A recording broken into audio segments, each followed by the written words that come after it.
Great. Welcome, everyone.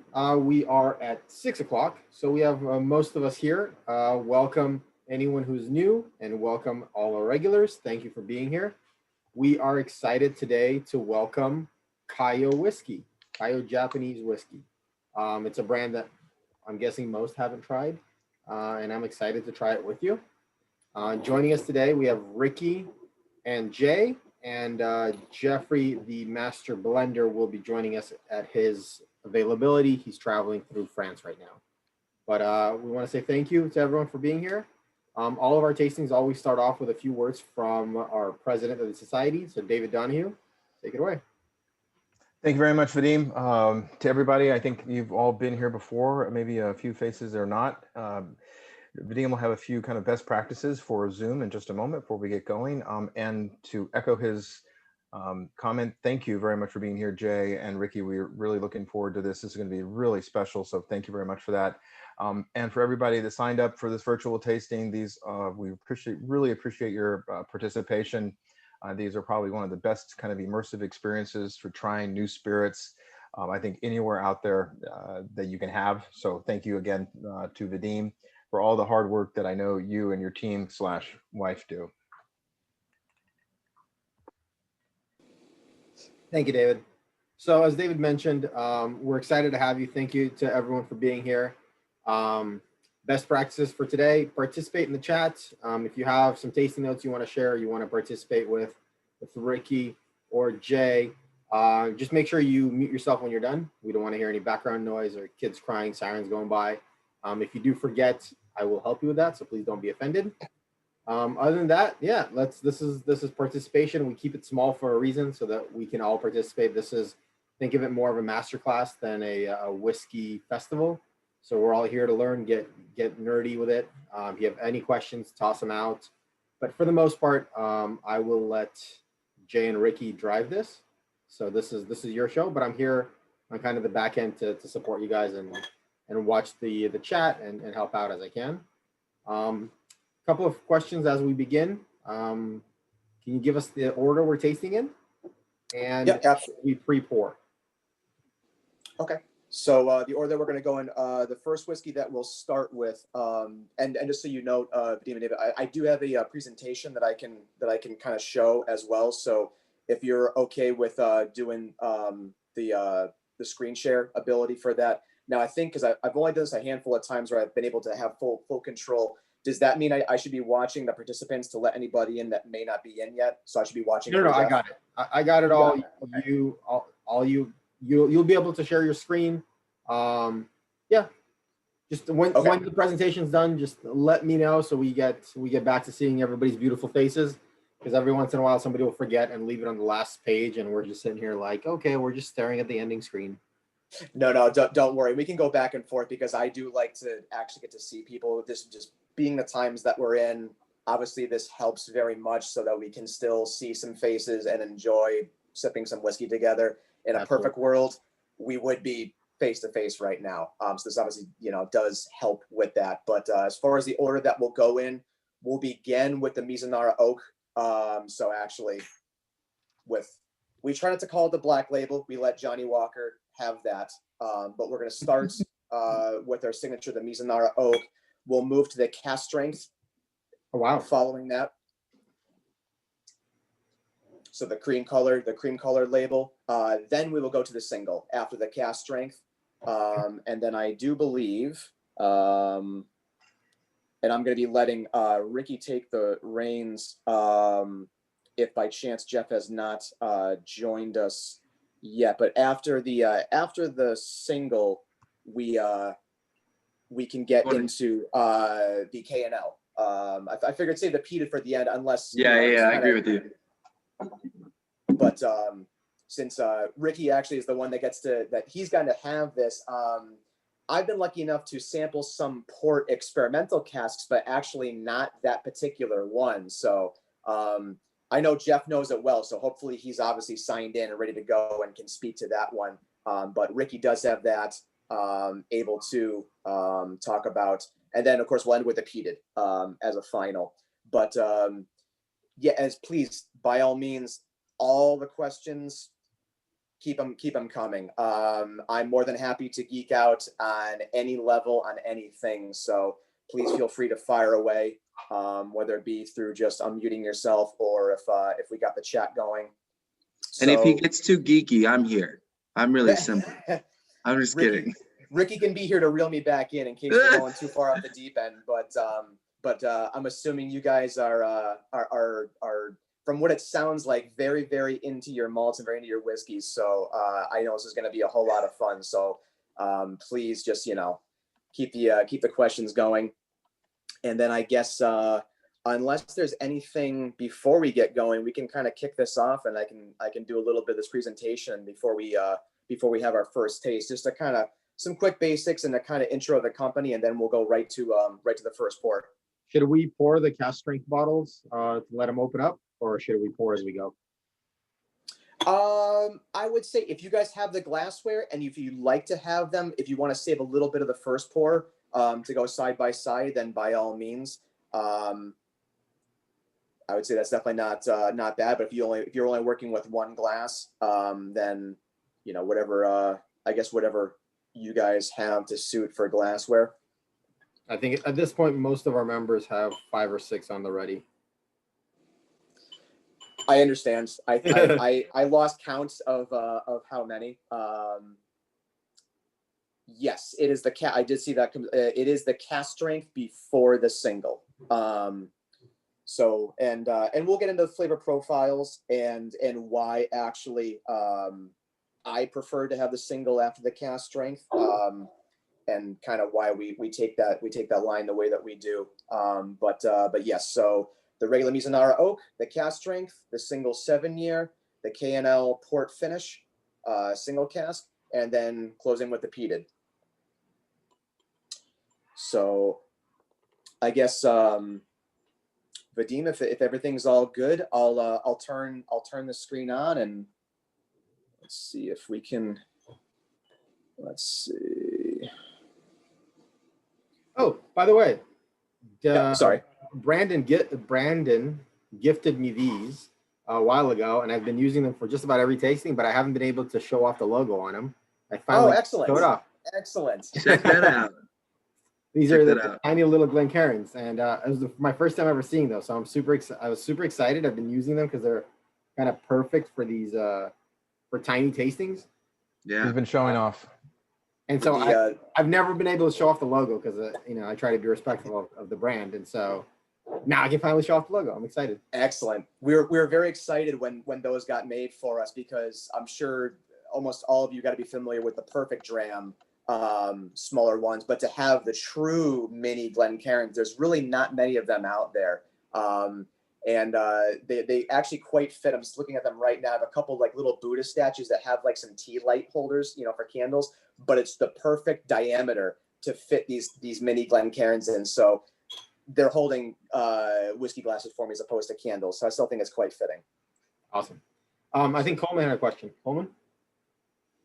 I think he kind of answered already. I was asking, are they available to be purchased? But I think he kind of answered it. They were not. Unfortunately, we don't have any for purchase right now. We're moving towards a lot of things. Eventually, we want to have a full retail front online where people can get T-shirts and glassware and things like that. And just right now, you'd be surprised as how small this company is. And I'll certainly get into that as we get to really talk about things now. But you'd be very surprised. There's only a handful of us, which means we can only kind of get to so many things at one point in time. But yes, absolutely, we hope to have more retail swag and things to be able to purchase. So that's all going to be hopefully much more sooner than later that we can start to do all those kind of things, because people ask me quite a bit, for these things. So yeah, we absolutely want to have that available and get them out there. But it never hurts, drop us a line through either Facebook or Instagram. I'm usually the one handling those pages. So if there happens to be a couple laying around that I can get my hands on, maybe you just might see, a friendly piece of mail from me saying, give me your address. We'll see what happens. So we like to do that when we can. Jay, I'll chime in here real quick. Hi, everyone. I'm a little jet lagged, so you have to kind of forgive me, but I wanted to jump in just to say hello to everyone. But the mini Glencairn glasses, Jay, We just ordered, I think, 3,000 of them. Excellent. So I will make sure that we get a whole box shipped to you guys of the Glencairns, and then you guys can do what you say with them. So they're pretty cool. Jeffrey, So- we're happy to buy some. So No. Listen, Wow. I don't have many friends, so I have to give stuff away for free. So Well, quick Jeffrey, question. David's willing to buy for all of us. It's all good. Thank you, David. Hey, quick question to you guys. So I work at Costco, and we carry two of your expressions. I know you guys have some rare stuff. Is that allocated? Does my company get that allocated? Is it allocated in California? Because that's where I work at. It's I know. I would just like to know, because I got put into this tasting, and I was kind of hesitant to buy your stuff, so I'm kind of glad I get to taste it. I will generally buy it after I'm done, but I just like to know if we get some of the higher end expressions. Does my company ever get that? it's Costco's a little bit of a larger beast, so allocations are a little harder, but it's definitely a conversation that's being had. So it may be something that happens later down the pipeline, but as of right now, these are the only two SKUs that we sell within Costco, but we have distribution throughout all of California right now, and I cover the California market, so you'll see me here and there for sure. And then I guess, yeah, since we didn't get to Jeff, I didn't know that you had made it on. So everyone, please say hi to Jeff, since he's the reason that we're all here right now, for everything that you get to sip on, and for keeping me or Ricky and myself employed during this nonsense that we have and that we're dealing with. So just barely. Just barely. So this is going to be a bit different. Usually 99.99% of the time, Jeff likes to do all the talking. So the fact that he's letting me do this right now, I know he's going to be watching me like a hawk. No. I'll mute. I'm already doing it. So I guess we can get started then. We'll do a quick run through, because I know we're here to taste whiskey. So you guys are not going to want to hear me talk any more than we absolutely have to. But we'll run through, and I'll do.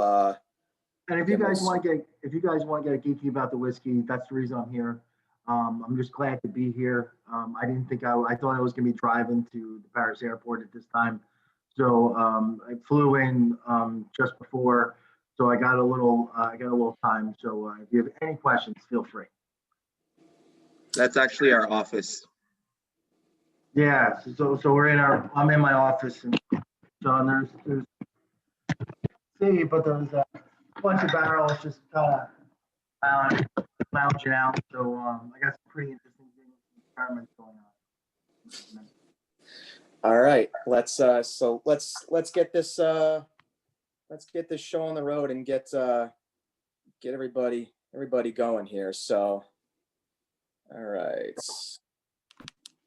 now hopefully you guys should hopefully all have on your screen right now 3 black and white photos of this very beautiful presentation that Jeff has put together for us. So again, as we kick this off, Vadim, David, thank you so much for having all of us on board here as we get going. One thing before we start, because the Japanese category is certainly new to quite a lot of people, we want to make sure that there is a bit of history established, and really give credit where credit is due. These two gentlemen right here, I'm sure their names are very much known by many of you, Tori and Takasuru. These two gentlemen, they are really the founders of what would become the modern industry that we have right now for Japan. Now we're not going, like I said, I'm not going to go too far in. Jeff can certainly chime in where he would like to on any of these, but we have both of these gentlemen really to thank. But also on top of just these two, taking a point to mention Masataka, his wife, really, there's not many people that know how much of a role she truly played in supporting him and getting him to the point where he really made the impact that he did on the Japanese whiskey production and the industry. So granted, he is certainly credited for working in Scotland, getting his footing, but she was really one of the driving forces behind getting that to happen and really pushing him through the door. Obviously, her own family having a large stake in the whiskey industry, where he was able to get his groundwork laid. So we really need to just tip our hats to Rita in this, so that she was behind Masataka to really get him going. But we look at Japan as kind of doing what they do best. They take something that's been established and they want to tweak it, and they want to massage it and just make it the best possible piece that it can be. And they've certainly done that inside of the whiskey world. Naturally, they're leaning on a lot of the Scottish production methods, but they're taking a lot of heart and a lot of care and a lot of craft to do what they're doing on their islands. So to now kind of move forward, we go from them and we go to Jeff. And again, he's the reason that we're all here. It was his vision and his foresight to see where the Japanese whiskey industry was headed and the quality of the product that they were making. Jeff saw this before really I don't want to say the fad, but the uptick that we've seen right now. He had a good inclination that things would be getting better. Yeah, basically, I'll chime in here real quick. Actually, everybody thought I was crazy, and I kept on saying, I love Japanese whiskey. And I'll just give you a little background on myself. I won't get too much into it, but been in the industry for over 25 years. I've given my life and my liver to the pursuit of great whiskey. I have 4,800 single malt Scotch whiskeys in my home bar, little over about 6,000 bottles. So I have a big, vast collection, and this was years to be very involved with them when they came into the U.S. And I thought that Japanese whiskey it was just a matter of time before they got appreciated for what they were going to do. And as we started, when I wanted to create my own whiskey, I didn't set out to make a Japanese whiskey. I wanted to make the best whiskey in the world, or try to make the best whiskey in the world. It just happened the best ingredients I thought in the world were Japanese. So that's what kind of led me into that arena. But I've worked for various different Scotch whiskey distillers as well. So in my lineage has been blending for over 15 years. So that's basically kind of a little bit about me. I won't get too much because I don't want to steal Jay's thunder. But if you have any more questions about the liquid or anything like that, or basically how it was founded and kind of the vision, but this was started out before anybody really thought about it. And then everybody says when we're like, oh, listen, you can't buy, no one will sell you Japanese whiskey. That's true. No one would, but they would sell us new make spirit. And one of the interesting things that we were able to do, and we had the foresight, or I shouldn't say I had the foresight, but I didn't have the money. So you need someone that's pretty strong behind you. And we had someone named Mr. Leon. Robert Leon was the founder and the president of Louis Vuitton and LVMH and Hennessy for the first 20 years of his life. He was the one that was financier and believed in the vision that I had many years ago to invest heavily without possibly seeing a return for over 10 years. And I'm very happy to announce that he's actually starting to see a return for all the money I spent. But I'll let Jay take over from here. So we can get into obviously what Jeff has been doing, what he's been creating now, working with these whiskeys, and again to kind of lead to where we're coming from with this. We'll start with the wood first and foremost, because obviously it's very clear to see on every single one of our bottlings that the whole entire brand is centered around Mizunara oak. Another bit that Jeff was very passionate about, and where he saw such a unique potential in this wood. Many of you probably already know that this wood is extremely expensive, but you do not get the flavors, the aromas that you would really ever think are already established just with your American oaks, your European oaks. It's such a unique species that it's unto its own. And Jeff saw this as the way to be creating whiskey. And despite it being expensive, despite it being incredibly hard to work with, again, the work and the labor involved was just an immense payoff to be creating such a beautiful whiskey in the end, and to get these characters from this wood. Now, to kind of give you an idea, you might have heard figures. Going rate, average rate right now for a Mizunara oak barrel is around $5,000. And when Jeff started this project and he started laying down these casks years and years and years ago, that wasn't the case. It was a bit less expensive, but now, of course, the idea of Mizunara has become more popular. Other brands are certainly finishing their whiskeys and ours, but what Kaiyo has done and what Jeff has started and created the momentum for are full-term expressions that are being matured and aged in specifically Mizunara and Mizunara oak only for their whole entire life. And that's just not something that anyone else is doing right now. And to show you really how knotty and twisty these trees are, it takes a very old tree, around the age of 200 years, to be harvested, to be able to work with for our cooperage, the Araki cooperage in Kyoto, to produce our casks. Reason being, you can see how twisty these trees are, and that just leads to not having a lot of wood in these smaller branches to work with. You need a lot of wood to cooper these staves. And you're talking about a stave that's twice as thick as your normal American oak bourbon barrel. Being prone to leakage, being just so many difficulties in working with, we need that extra capacity of, or that filler of woods, that we're not just leaking like a sieve all over the place. Because Jeff could be the first one to tell you that every single cask leaks, and it's bound to happen. Now, what Kaiyo also does, and again, this is all built on what the work that Jeff has put into his career. Every single Kaiyo whiskey is matured on the ocean. Kaiyo means ocean. And this is a method that our sister brand, Kelt, was really at the forefront of pioneering. And Jeff had already been very influenced and just in the know about what the ocean could do with this. And actually, I will steer to Jeff for this and let him, sorry. You can keep the slide on. You don't have to put me on. So you can keep the slide on. I was gonna say, if you want to let people know your true thoughts, let people know your true thoughts about ocean maturation and what your first impressions were. I'll be completely honest with you guys. So when I started being the master blender for Kill Cognac years and years ago, they wanted me to.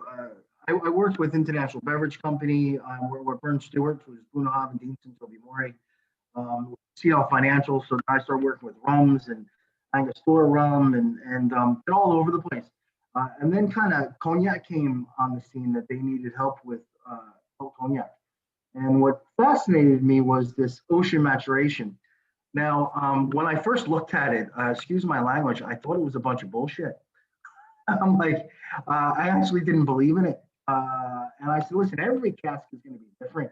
Of course, you put it on a ship, you take it back, they're going to taste different.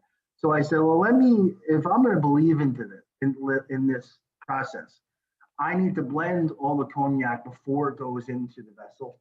So that's what I did. As I blended everything, and we filled it around about 75% capacity, anywhere from 70 to 75%, give about 30% movement and expansion and contraction of the wood. So I blended it all the same. It went on the ocean maturation, and it came back, and I was blown away. Now, I'm not saying that everything was the most amazing thing I ever tried. That's not the case. But I would say about 85% or 80% of the casks were far better. The liquid is far better inside than when it left. Now, I will tell you, some of them get a little funky, and then that's my job to kind of, put them aside. Now, listen, before, they would I don't like to work hard. I like to. So before, when they started this ocean maturation, they would have their casks lined up and say, okay, well, here's all our VSOP, here's all XO. And then I would actually, so once we start blending it the same, I would then say, okay, well, this is our VSOP over here. Here's our XO over here. Here's interesting casks. And then we would start blending them from there. So the blending process really kind of evolved with Kilt. Now, how did this come about with Kaiyo? As we talked about the Mizunara oak, and I've been working with Mizunara before anybody was. Before, the Japanese weren't even really touching it when we were working with it. I was doing some studies over in Scotland, and I said, this is the best wood in the world that we should be using. And everybody says, well, it's too expensive. And it's just, you can't really make a brand out of. And I said, well, if we're not trying to make billions of dollars and we're trying to be a boutique brand, you could. But unfortunately, the company I was with didn't really see that. But I always said, if I'm going to do a brand, I wanted to use Mizunara because I wanted to try to make one of the best whiskeys. But going back to the point of why we did the ocean maturation with this, Mizunara gives a lot of flavor for the first 2.5 years. And then it kind of goes dormant for almost about another 1.5 to 2 years. So if you have a Mizunara cask that's about 2 years old to about 4 years old, you won't really tell much of a difference in flavor profile. And then it starts to reactivate. So one of the things that I said, well, let's try to do the ocean maturation and just see. And when that happened, I was totally sold, and it started the process of the maturation all over again with the Mizunara, far more than the cognac, saw. So that's why one of the big things with our brand is the ocean maturation, and we won't stop with the ocean maturation because I think it's such a key component. It's the liquid, it's the Mizunara, and it's the ocean maturation. And without all those three together, I don't think Kaiyo wouldn't be where it is today. So I'll let you take over, Jeff. All right. So now that we've covered the our use of Mizunara for every whiskey that we've released has touched Mizunara in some way, whether it be full term or partial term. And of course, every whiskey that we release and we'll be working with has seen this added ocean maturation part. And so now one thing else before we just get into sipping, the way our whiskey is produced, we want to be very clear and very open on the way that we're creating these whiskeys. What we do currently is that Jeff blends these. We are a blending house. Now we do have full intentions and full plans that Jeff has already been very involved with, but COVID has happened. But eventually we will have our very own distillery. But what we do is we are taking Japanese spirits, 100% malted barley, made spirits, and Jeff is laying down the casks, and he oversees the complete maturation process and manages these casks to the extent that I've never heard or seen anyone else who's so passionate and so much of a caring factor about every single cask. You could ask him about probably any single cask in our warehouse right now. He'll tell you exactly what his thoughts are on every single one, because that's his job, is to be involved with this. But what we do is we take that spirit and we mature it. Jeff oversees that to happen. And when we do get to finally bottle the whiskey itself, we do age in Japan until it's legally whiskey. So it's that Scottish practice, that Scottish standard, to be legally whiskey at 3 years. Once it's 3 years, or at least 3 years, that's when we're going to take on that ocean maturation part and that ocean voyage. Ultimately, this whiskey will go to our staging warehouse in Liverpool, England, where Jeff has his time to be able to monitor these casks.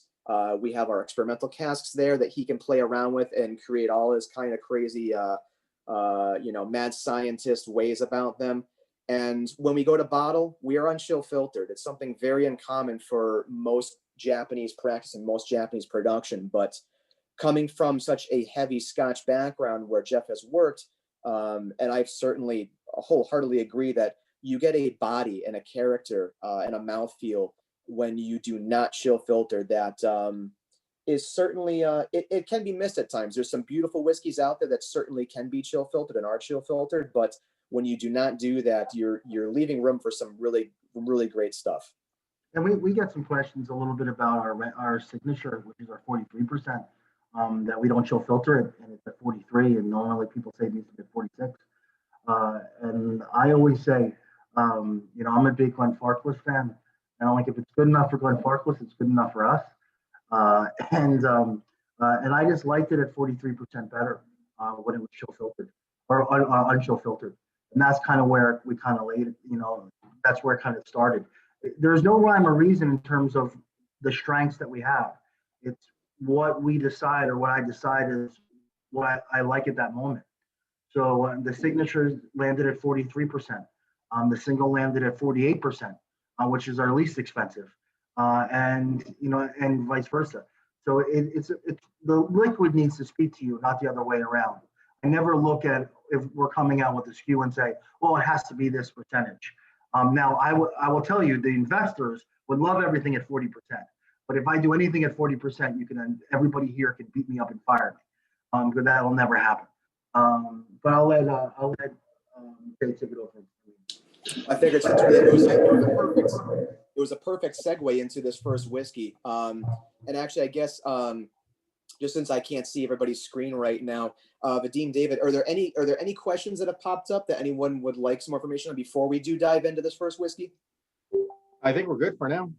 Okay. One of the questions was there can you share your source where you get your new make? Well, I'll tell you a little bit. I'll tell you a little bit. We can't share the source of where we got our new make from, but it's not just one source. We have contracts that we can't, but right now we source from 3 different distilleries. In 2021, we will source for 4 different distilleries. So it's not just one source that we have. That we're using. We're using multiple different sources, and we want to continue to do that. Now, there are some in 2021 that we can name, but I want to get to 2021 first. So, but there's some that we can name. And actually, I think I have. You gotta forgive me.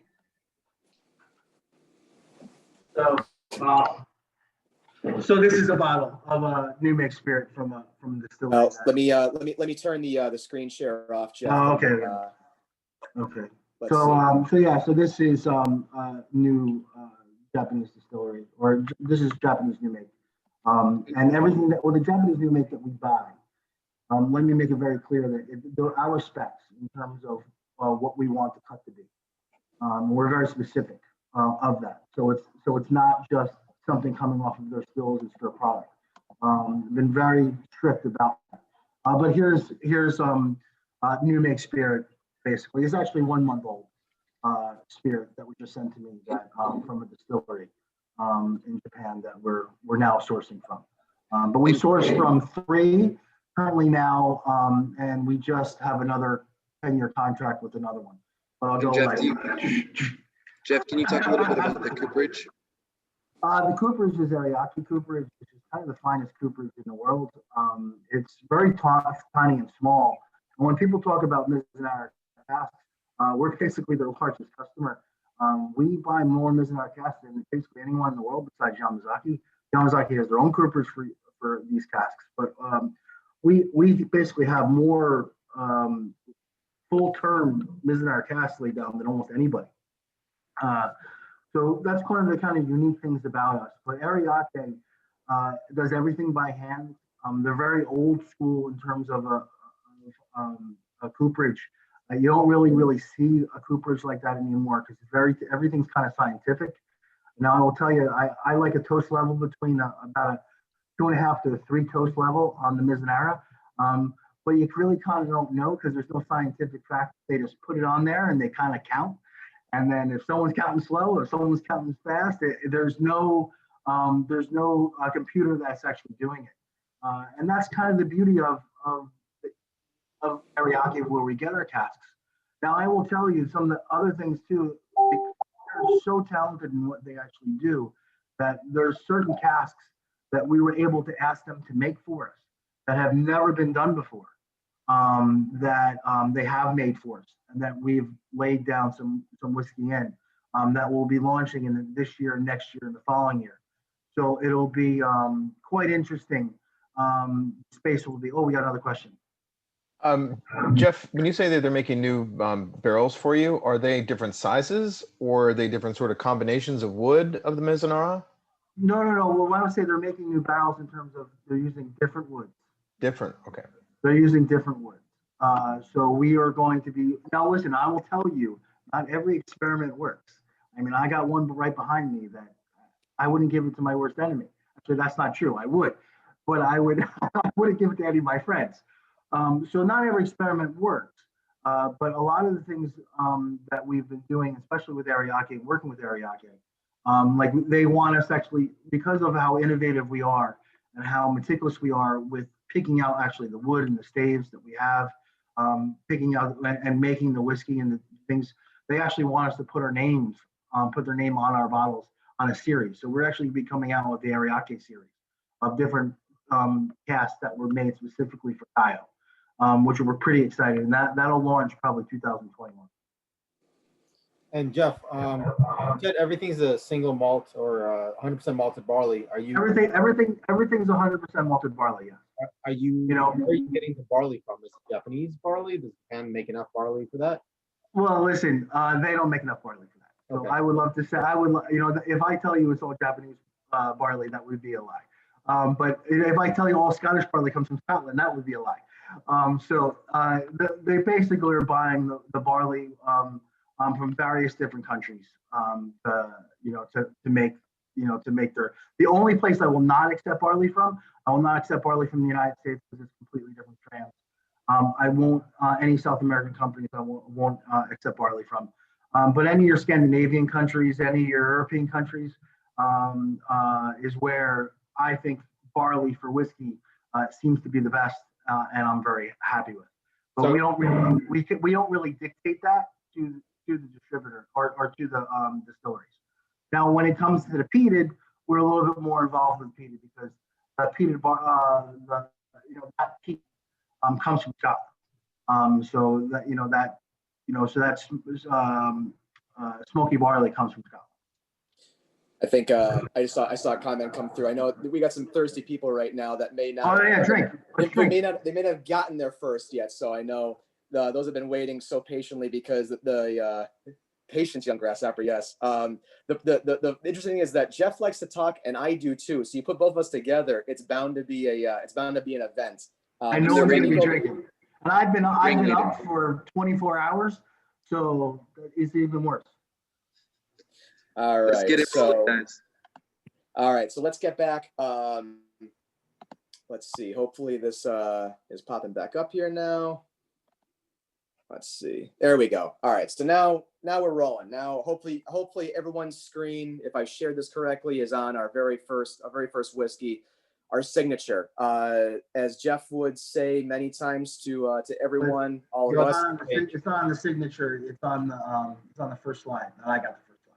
It's on the first slide. Yeah. Yep. There you go. Now you go. Now you're rocking and rolling. Okay. That's weird. Well, you know what? I guess Apple sometimes is going to have a hiccup. So this is the one that brought us to the dance, as Jeff would say. 43%. This is our flagship, our most awarded.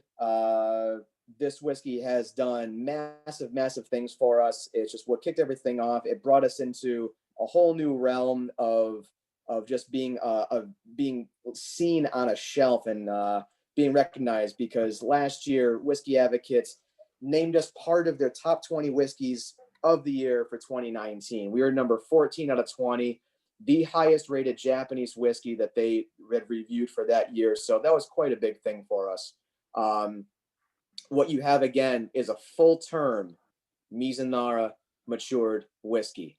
Now, though we do not put an age statement on this, what you're seeing for liquid inside right now, between 8 and 10 years, but the bulk of that being right around that 9-year range. But that is just Mizunara only. So you can see that we're in Japan for the first 3 years of this whiskey's life.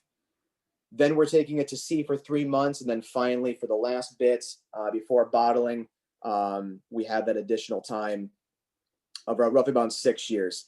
For those that may have not had a Mizunara whiskey before, obviously these casks are big on their fruit composition, their sandalwood tones. So tropical fruits, dried fruits. You can get obviously some nutty character out of this, some cherry, certainly a honey taste as well. Now, so I can't see, unfortunately, the comments rolling through right now. But if there's any other characteristics, feel free to kind of add them in there. But this is what kicked everything off. This was the baby of the whole entire brand and what spearheaded really the whole entire project. So I think it only fitting that everyone raise a glass and we just say thank you, Jeff, for what this created, because it obviously launched a whole very, very big opening world for us. What happens if you have an empty glass? What happens? Sorry, just to clarify, it's 3 years, 3 months, 6 years, all in the same barrel, or is it changing barrels at each stage? No. It's not in the same barrel. Now, So it's listen, switching barrels. it used to be, but we would lose a lot of barrels during the ocean maturation towards the leakage. So we basically have casks that have been really good for us through the ocean maturation that haven't leaked as much. So we basically use continuous rolls of those casks for the ocean maturation. So it's just easier for us to manage, and it's just not a mess.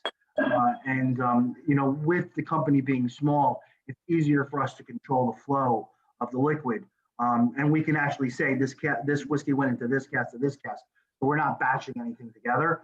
And then we actually know if there's an issue, because we're trying it before it leaves, we're trying it when it lands, and then we're transferring it over to other Mizunara casks.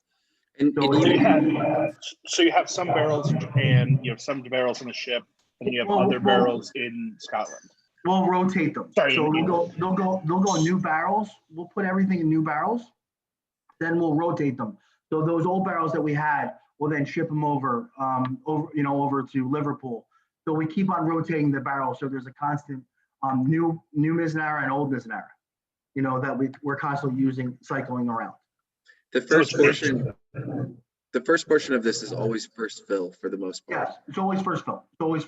And then those get rotated over to Liverpool. Yes, and then some have given too much, and then we'll put them in, Mizunara that's on the older side that we've used a couple times before. The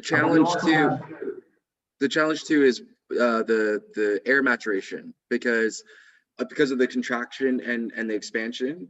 Once it gets off of the boat, the flavor profile can be completely different. So even after that 6-year age statement, Jeff is going back and taking all these barrels and blending them together to get the right flavor profile. And also too, you have to be very careful when a whiskey gets, if it's in a cask, like you never tried, you start chewing wood, and all you taste is wood. Certain casks can dominate a whiskey flavor. It's not that the whiskey's ruined. They just needs to sit down for a long period of time to mellow out, and some of those tannins kind of disperse from the whiskey. So those are the things that you need to be conscious of, and that's why you always have the rotating barrels. If we kept the same barrel through the entire process, it would almost be undrinkable, because all you would taste would be wood. And one of the things kind of that's unique. I'm sorry. Oh, I'll ask afterwards, please. I don't want to cut you off. No. You can cut me off. My wife does it all. I just had two additional questions about the ocean. One, I noticed that you're going through the Mediterranean rather than down around the Horn of Africa. Wondering if that's to stick to the equator for the temperature. And then second, do you do the 3 months during a certain time of year to take advantage of temperature, or does it sort of not matter as far as the temperature for it? That's actually a fantastic question, because we like it to get hot, but it can't go hot, cold, if that makes any sense. Because it'll start, the spirit will start interacting and start pulling out sugars at different points, and the whiskey starts becoming unbalanced. And to answer your question, I like this going into the winter months, because it's actually much better. During the summer months, it becomes a little bit of an issue. And it's also weird if you go eastbound, it's almost undrinkable. westbound, and through that equator is where we found the sweet spot being. We did multiple different tests. So, and that was the original route, believe it or not, that we did. And we actually loved it. But the original route started from Japan and went to Le Havre. And then, because we were dealing with Celt at the time. And then I tried it there and I was like, okay, well, this works. But we've tried it in multiple different routes. And to answer your question, temperature is a major issue with the ocean maturation. And it can actually ruin the spirit. So, Jeff, I think one thing that might be worth mentioning right now before we go on to the cast strength, do you want to talk about the usage, like when most people are going to be curious about first fill versus second fill versus third fill? Well, that's what I'll kind of get into now. But I think we should. I need to drink more, so I need to. All right, so we can get on the let's go right to the cast strength. So while you're doing that, I'm just going to grab another whiskey. All right. So, because that's one thing to kind of preface that. Obviously, the wealth of knowledge that Jeff has, being so involved with these whiskeys from the beginning from the beginning to the end when they're bottling, is that he sees all this, and I've asked him, and we've talked at great lengths that I can fully understand how this wood works, because it's so very different. And just to show how different it can be, now we're going to move on to the cast strength offering. But I'll answer your question, Jay. One of the things, so everybody raise your glass and take a nose of the cast strength. Okay. I love this whiskey because I just wanted a window to what a cast strength Mizunara cask would taste like. And then that'll lead me to my next statement. So just take a nose of it and take a sip. The same exact whiskey as the signature. There's absolutely no difference in it except strength. Same year, same everything, but two totally different whiskeys. You're picking up completely different flavors, more of the Mizunara. So it's interesting of the Mizunara flavors you pick up from here compared to where the single and compared to the signature. One of the things that I want to say about Mizunara is like everybody talks about, first fill, second fill, like it as a tea bag. First time you use it, you get a lot of flavor from your tea. Second time if you use a tea bag, less and less and less. So the older the barrels are just not going to really give that much. Mizunara is actually almost the opposite. It gives a lot of flavor and a lot of sandalwood and different deep fruits from the first maturation. As the second and third and fourth maturation start happening with Mizunara, that's when, excuse my French, but that's when things get really sexy. You're actually starting getting coconut, and you're starting getting these mango and beautiful tropical notes that you would not find in a whiskey until it was reached at least 25, 30 years old. And you're seeing them in a much younger stage using the wood. So I actually think Mizunara is better, second, and third, and fourth fill. Now, we've built our entire line, Kaiyo's built his entire line on first fill Mizunara. So we're going to come up with other expressions to kind of show the beauty of the maturation of the wood. Because that's where it really hits its peak, which is absolutely stunning. And people say, I get this all the time, well, I'm an American, in the Japanese world.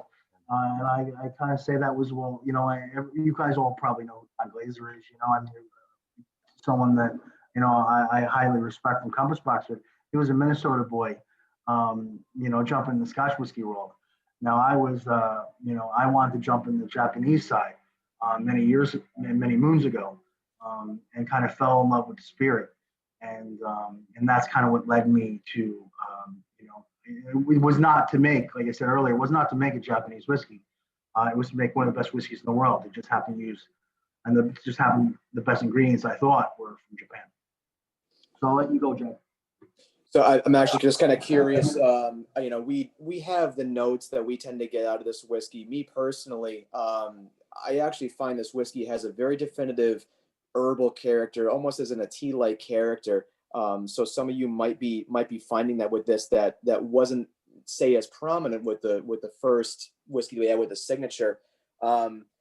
I know Jeff very much feels the same way. We're no one to tell you how you should drink your whiskey. If you feel so inclined to experiment, you want to add a drop of water, then by all means, the only way you should drink your whiskey is the way that you like it. So if that means that you might want to add one, try it. If you want to keep it together as neat, then keep it that way. But as long as you're drinking, as long as you're enjoying it, and you're not adding RC cola into it when we're not looking, I think is just something worth saying. It's We might never be friends if you do. As long as it's Pepsi, right? Yeah, absolutely. Pepsi's a whole different ballgame. Are there did any notice- questions so far on this expression, or that we may not have covered with the first? I have a question for the brand overall. I noticed you guys never put Japanese whiskey on the label. Is there a reason for that? There's a total reason for it. We've been vetted by Disney and multiple different places. And we're more Japanese than majority of everything that's out there. Now, the reason for that is we do the ocean maturation. So we're actually aging. People know there's really no definition of what a Japanese whiskey is. We choose to follow, oh, there's the RC Cola. Oh, that's beautiful. I like that, Colvin. I'm not mixing it. Don't worry, I'm not mixing it. Don't trust me, I'm not mixing it. You're good. To answer your question, there was a very distinct reason why. And there's nothing stopping us to do that. That was a conscious effort on my part. And I fought with our investors to keep it off of it. The reason for that is we do the ocean maturation, so we're maturing outside of Japan. And it's a vital part into what makes Kaiyo Kaiyo. Kaiyo would not be what it is without the ocean maturation. So when it was funny, I was on the phone 2 nights ago about writing regulations for the Japanese whiskey category. And in writing those regulations, and helping writing those regulations, don't know if anything is going to happen with them, but we would not be Japanese because I followed a more strict guideline towards the Scotch Whisky Association, and I kind of followed their guidelines. So to answer your question, the reason we didn't put it on there is because there's going to be a time that we won't be considered Japanese because we mature our stuff outside of Japan, and I didn't want to rebrand when that comes to be. So we're very transparent of what we do. We're very transparent of where how we create our whiskeys.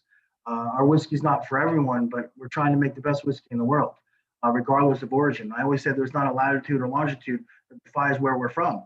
But I don't want to handcuff the brand for the future. But we will always strive to make the best whiskey. But that's the reason why. If that answers your question. And just to tag on to what Jeff is saying, the biggest part of what that is we are a whiskey of expression. There's so much passion that comes from Jeff alone.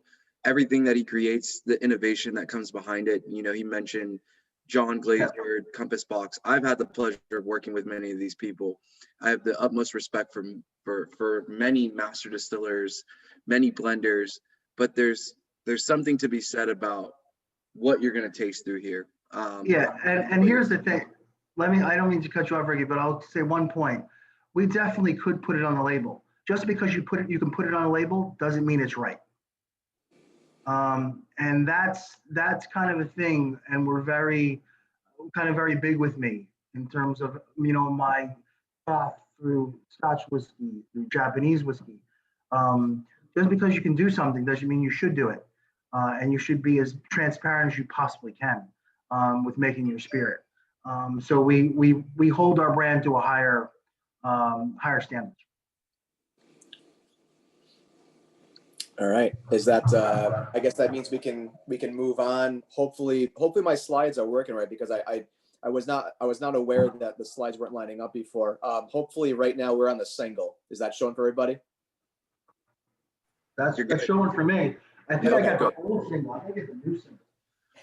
Just a side note on the cask strength, if anybody's into a highball variation, classic Japanese drink, it's literally whiskey and soda.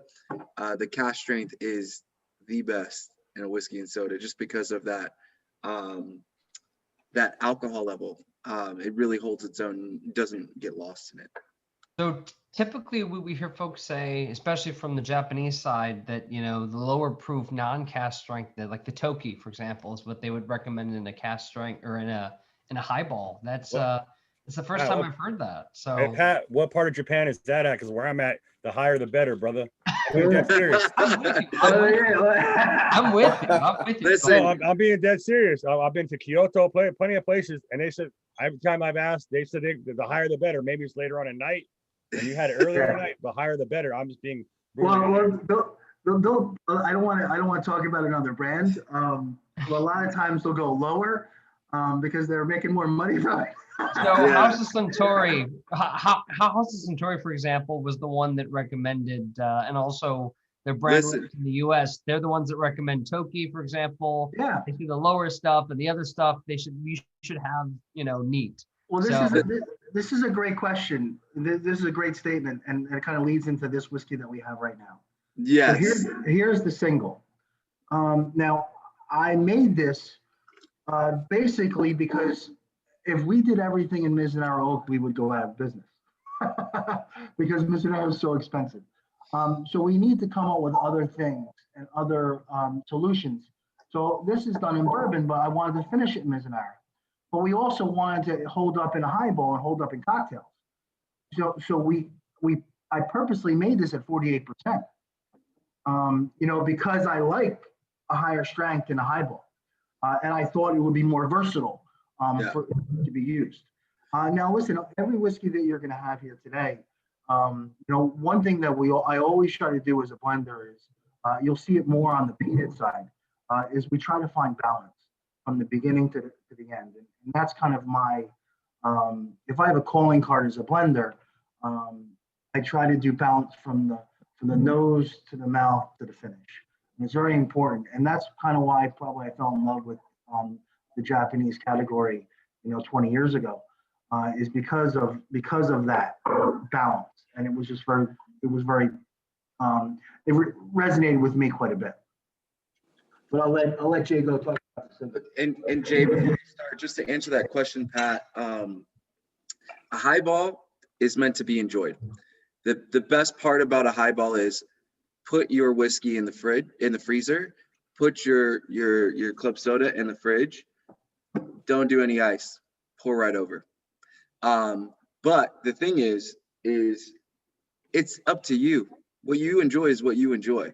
That's the bottom line. And the beauty of all these things is you can enjoy it. So that's what matters most. I am the higher the better, but I definitely appreciate that because you were the first brand rep or the first, for folk from a distiller to actually say, you know what, put in whatever you want, as high as you want to go in a highball. So I respect that. Appreciate that. Cheers. Quick question on this one we're tasting right now. On the nose, I get bubble gum. Yeah, you'll get Sorry. bubble gum, but you also get you'll get bubble gum. You'll actually get almost exotic fruit too. You'll Yeah, get like very much so, yeah. papaya, coconut. And this is really interesting with this whiskey because now this whiskey, I apologize, Jay, I'm jumping in here. No. You made it, so you can talk. So this whiskey, when we first came out with it, it was good, but I wasn't happy with it. And I think it needed more of the Mizunara flavor. And I wanted it to be a little bit richer.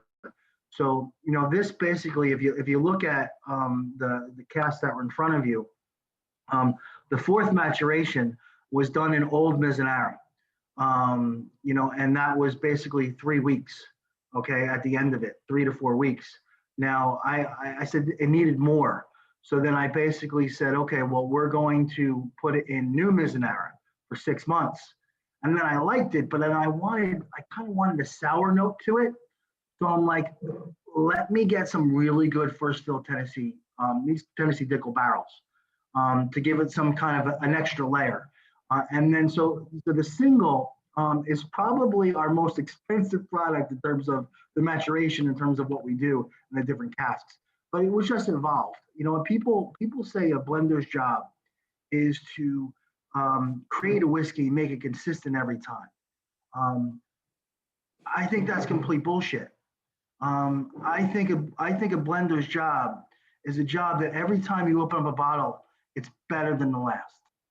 So that's what I'm trying to strive for. Every time you open up a bottle of Kaiyo and everything in its range, it's going to be completely similar, but it should be better than the last one you opened up. Kind of like wine, there's all better vintages and things of that nature. You know, I want it to be every time you open one of our bottles, it's a little bit better. So I'm striving to make each SKU better and better and better. And I think before we move on, if anyone's, hopefully you're still enjoying this particular expression right now. It's important to note that the progression of how this whiskey was, and to add what Jeff was saying, how it is now, where you should see that last step, that final 9 months in Tennessee whiskey. What Jeff didn't mention is that how much he loves to play around and how much the experimental just trials and sometimes errors comes into play, and how this partially came to be was his own foresight. We have an office in New Jersey where Jeff is right now. We had a cask. We took bottles. If you put my thing on, actually you don't have. There we go. So those. The right is a Lincoln barrel that I'm experimenting with. The other one is a Dickel barrel, which I kind of came out with. Over there is a rum barrel, and then in the front I have two PX cherries that I'm experimenting with. So I have experiments all over the place. I got a question from Coleman. When you turn the camera, I couldn't hear you. Can you repeat that? I'm sorry. When you turn the camera, it was very spotty. I couldn't hear you. Oh, okay. I'm sorry. So basically, the first barrel that was there, I do experiments all the time. So I have experiments all over my home. I have experiments in labs and in our warehouses, in the offices, because I'm always trying to do different things and just seeing how the whiskey's going to react. Like the one that we did an experiment with Dickel barrels with the single. And I was like, that's what we need to do. But it started going too much. I said, so I need to up the Mizunara. So that's how the new single came to be. But the barrel, the first barrel is a Pappy Van Winkle barrel. Then we have about 100 Pappy Van Winkle barrels that we're aging some of our spirit in. We have the one that was in the middle was a Dickel barrel. And the other one was a rum barrel that we're just kind of messing around with. We about 50 rum barrels, laid down right now. And then I have two in the front, which are right just in the office, Pedro Jimenez, so PX casks. And one of them is actually absolutely jamming. It's a peated, it's a Kaiyo peated in Pedro Jimenez, which I'm a huge fan of. So, when I pull that out, I will make sure that everyone gets a sample of it. That's here. So we'll probably do it. Hopefully you guys will let me back on and we'll do another tasting. Maybe we'll just do a tasting of this experiments, that we're working on. Yes. This way, before it even comes out, listen, I'm sure you guys get all the finished products, but it would be kind of cool to do like here's 8 different whiskeys and these are experiments that we're working on in the warehouse. What do you think? We'll be your focus group. I'm crazy, but my language. I will say he does have a rum agricole barrel aging with peated. Sold. Yes, I do. And side note, I apologize, Jeff. I just signed you up for a blending seminar. Nice. Okay, no problem. We will be your focus group, Jeff. Just let us know when. Oh, absolutely. I do this, my husband and I, we do experiments too. Like I'll take a whiskey that a lot of PD people would say, oh my God, how could you have ruined it like that? But I don't care for Lefroy 10. Mm-hmm. So I took a charred 2-liter barrel and I poured in sherry for 2 weeks and I put the Lefroy in. I did have about a 30% evaporation out of it, which kind of made me sad. Well, it's because it's going to soak into the wood. Because if it's a new barrel, it's just going to go right in. Yep. But I'll tell you, I can now drink that Lefroy 10. So the experiments are fun for me. I do. I have, like I was saying, next time I'll do this seminar, I'll do it at my house, and you can see all the bottles that I have, and I have over 4,800 bottles of single malt Scotch. But one of the things, if you're doing Lefroy 10, I'm a big Ardbeg fan. Oh yeah, but if you blend Ardbeg Corryvreckan with Lefroy 10, and you do a ratio around 70 to 30, it's absolutely freaking magnificent. We have So some. don't tell Dr. Bill Lumsden I said that, because he will shoot me. But I will tell you, it's absolutely amazing. He Okay. says We this need a like it's blending easy. session. We really need a blending session, man. Like, this is great stuff. You know what? Listen, we'll do a blending session. I'll send the blending kits out. But it's I got basically, and it's basically my head on paper, which is kind of scary. Yeah. But it's actually it's not a fluff course. It's actually how I blend in the lab.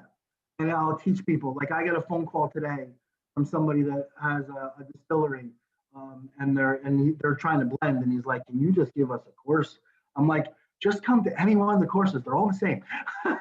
So, but it's actually teaching you how to blend if you were going to, and steps to avoid, and then also things how to do things, and to understand if you made something that's good, and how to check it yourself. So, but I'm sorry, Jay, I'm just kind of taking over. No, that's right. I start drinking whiskey, I start getting excited. Well, I have to say, Jeff, I mean, I think you said you're been awake for 24 hours. Is that what you said? Yeah, I've been awake for about 24 hours. So you're sounding tired. You're not coming across well. Your energy's low.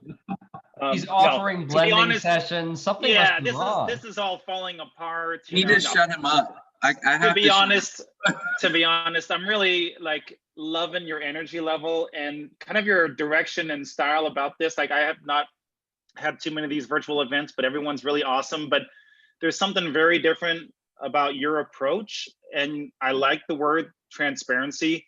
Me myself, I work for Red Hat, so we always do this open source, open kind of philosophy around products, and it's about how good of a company you are, not the product you own. Yep. And not being afraid of transparency, right? And people will follow you because you're leaders and you know your stuff, and you continue to kind of transgress right through the industry.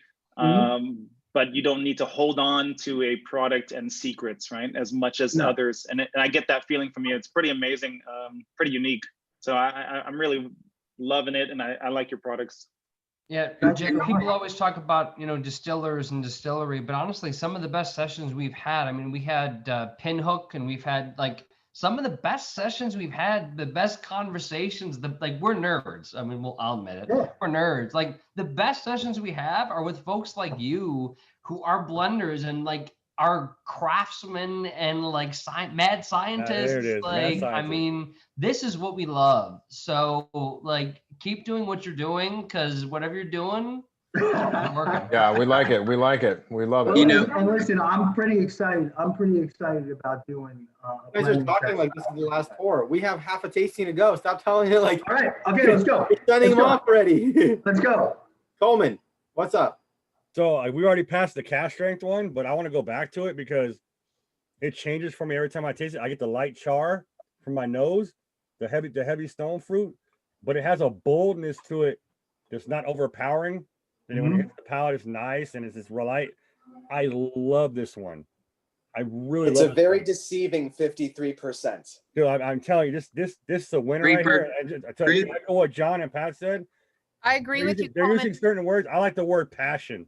Passion.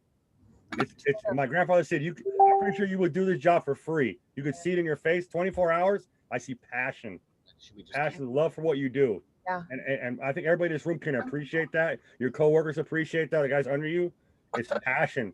It's just listen, I work for them and I work for you. I love what I do. So when I go back to work on Sunday, I'm buying both the bottles off the shelf. I mean, this is phenomenal stuff. I really like it. This cask strength, what I can find, this is really, really good. Really good. Do the highball, I'm telling you. It's like, bro, I've been in Japan, bro. I've had them all, bro. I'm gonna do it. This one right here, so good. And to kind of vibe off of what Jeff is saying, because we're about to go into the cask pick. No, we're doing the peated first. Or we doing peated last? We're doing peated last. Peated last, okay. Yeah, peated will ruin this. I'm sorry to interrupt, but I want to piggyback on Coleman because I had a work call and so I had to step away. But I got to tell you, that cask strength knocked my socks off. and I'm sharing it with my Oh, it's son. good. I was teaching, so I just joined right now. But really awesome. Jeff, I got to tell you, that cast strength really knocked my socks off, and no water, didn't need a water, nothing, knocked it back. I made me very happy, especially after my mad teacher. So very nice.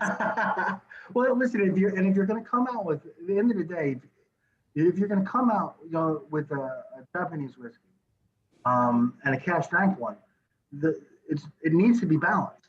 So it can't be overpowering, but it needs to have layers of flavor, especially when it lingers. When you first taste it, it's a little tight, and then it starts evolving and opening up and opening up and opening up. And if you give the cast strength time, you'll be sitting there like, oh my God, where did that bottle go? You might not be able to stand, but you'll love it the whole way. Coleman, I can't get to our Costco tomorrow. Can you, when you pick up 2 bottles, pick up 2 more? I don't go to work till Sunday, but they'll be there. Don't worry. Okay. There you go. So we on the single barrels now. Yep. So I'll go back to No. Before you do that, Hang let's We got to do our toast. let's everyone raise a glass. I want to make sure I get everyone on camera. Everyone's still sober enough to smile. We about halfway through our tasting, we always want to take a second to acknowledge the wonderful folks here from the brand who made this possible. So thank you very much, Jay, Ricky, Jeff. Thank you for being here. Thank you for spending an evening with us. And I like to take a nice little snapshot. Raise a glass. Cheersing. So everyone, glass. Smile to the camera. 3, 2, 1. Perfect. And I'll do a toast. Here's to a long life. Here's to a healthy life. Here's to always have money in your pocket. Cheers. Cheers. Cheers. All right. So now on to the K&L, the single cast pick.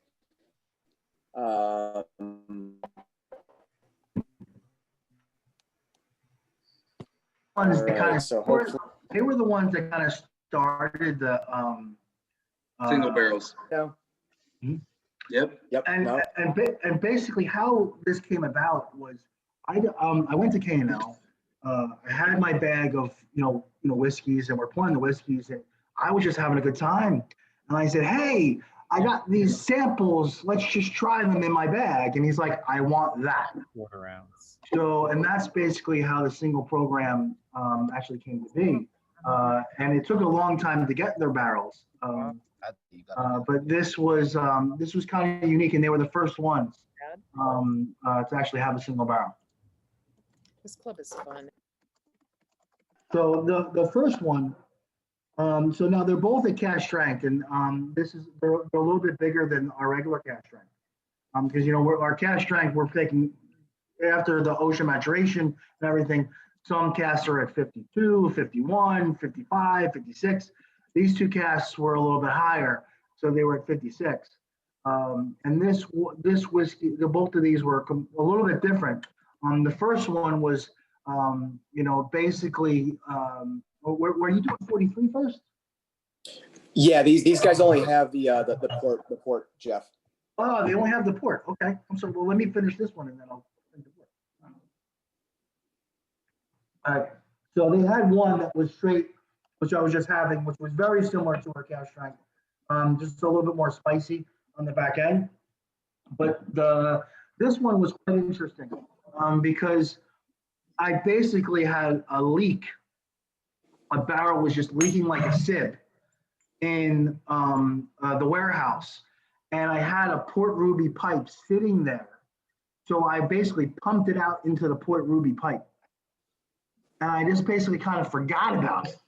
And then I'm in the warehouse and I'm like, oh, wow, there's the Port Ruby pipe. Let me just try it. So I basically just pulled a sample of it and had it in my bag. And I didn't try it until I actually got to K&L. And I tried it. I'm like, wow, it's really different. It's kind of mellowed out a little bit. Now, this was an old Port Ruby pipe. It wasn't new, but it gave a nice little depth to it, but you still taste the Mizunara. You still taste the spicy notes to it. But the Port Ruby pipe gives it a nice little wininess on the back end, which I'm a big fan of. Can we just note that this has a 56% alcohol by volume? Yes, 56%. So this is super high, but Does not with- taste like it. No, With not at that- all. with I would that, not have even known. I would not have even known if you didn't tell me. Because Let's once just- again, no water. let's just say, in addition to that, this has been aged for a year in the Ruby Port wine barrels, along with the 7 years in Mizunara oak, and then that saltiness from the impartation to the salt air. So this But- is in the price point that it is incredible. This is at $99 at K&L Yeah. right now. And this gets, you actually taste more ocean maturation from this barrel. And I'll even tell you that the barrel that was in, and to go back to the gentleman's question before, if we switch barrels, this was when a time when we didn't switch barrels and we took them from boom, boom, boom, and we actually were just sitting there, and I'm looking on the floor, and I'm like, oh my God, there's a huge puddle. And you normally see puddles everywhere in a warehouse. Well, with Mizunara Cash you do, but they leak, they plug, they leak, they plug. It's not really that big of a deal. But when you can see your reflection, that's a problem. So I'm looking, I'm like, oh my God. So then it just happened. I didn't put this in a Port Ruby pipe because I wanted to. It was the closest cast to me to empty it. And that's what it actually came to be. So It was an some of accident. Yeah, it was an accident. Some of the best things happen that way, you know? I mean, the most beautiful part about this, Jeff, and just to note, because I picked this up in California myself, and the biggest part about this is salted dark chocolate, hands down. You know, with that strawberry, sweet raisin, dried dates preserve. You know, like this is brilliant, hands down. Like dark chocolate, like Dark sea chocolate, you know, salt. dark chocolate with salt and caramel. Sea salt and caramel. It's brilliant. All right, so And the biggest part about this too is, like, again, one of the things that I always strive to explain is Mizunara oak. You know, Mizunara oak is something that people don't get a chance to really taste. Most of the Japanese whiskey companies are just imparting to Mizunara. This has spent 7 years in Mizunara oak. You know, And also too, what people don't realize, you know, people always ask me, why Liverpool? Okay, I get that question quite a bit. Now, like I said earlier, I'm trying to make a great whiskey. Now, Mizunara oak cannot not fully mature in Japan because of its climate. Liverpool is very damp and moist and extremely wet, and it actually holds the moisture in. So when we're in Japan, we actually water down the casks to keep the moisture into the wood. Now, but in Liverpool, you don't have to do that. So it's very rare for Mizunara cask to ever reach its potential or full maturation in mainland China, especially not in the southern China where a lot of our casks are. So, but in that environment, we're going to be able to get Mizunara 20, 25 years old, which will be the only ones in the world that are able to do that. And that's Jeff, I'm sure you mean Japan, not China, right? Well, I mean Japan rather. he doesn't even know the time zone right now. so we, Are I you kidding me? gotta ask I because- have to do a tasting. I have to do a tasting for China in 2 hours. So I have to ask because we tend to buy bottles during the tasting, and sometimes we buy out the supply. So I see K&L has a 543, what we're looking at and tasting right now, and a 541. So before I make my selection and before some of us make our selection, do you want to? I don't know if you know the difference between the two. Oh yeah, but the difference between the two is the first one tastes extremely the 41 tastes extremely similar to our cash strength, with more of a spicy note to it. So if you're it's not as salty, but nowhere near as salty. So if you like our cash strength and it has a little bit more like dark, I would say dried fruits. Well, this is the 43 is richer and has a much more salt and has a kind of winey characteristic. So you're saying if your ship shipwrecked with 1 barrel and it was 541 or 543, you're saying 543 would be the one we should probably go with.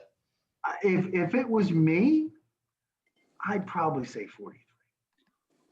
I will say, I'm just tasting the 41 right now. Sorry. They're both great. But they're so different from each other. I would say that the 41 is closer to cash strength. Yes. Stylistically, but it's a different version of cash strength. Yeah. One that doesn't exist.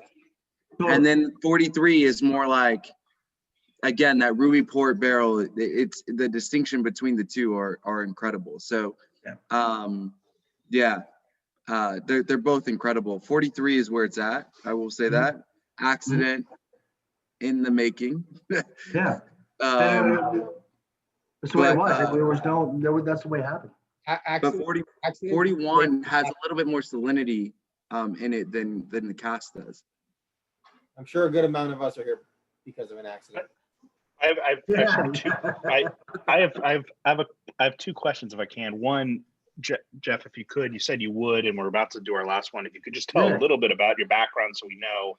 But then two, just trying to bring together, not to step on anyone's toes, but to bring together a John Debney chat question along with an offer you made, just so we know our possibilities.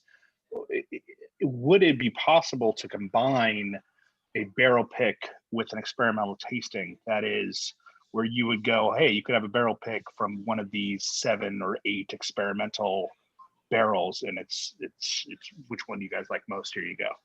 Jordan, thanks for stepping on my toes, but all right, go ahead. That's how I roll. Ow. Actually, yes and no. I will say this.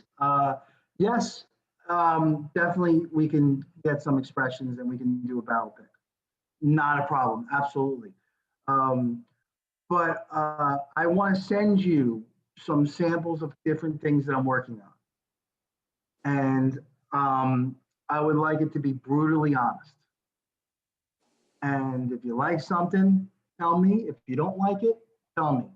And just be brutally honest of what's going on, because I like feedback and I like criticism, and I'm trying to make the best whiskey we possibly can. So the more insight I can get and what people think, the better it is. So I will give you whatever pick you want, whatever barrel you want in my warehouse.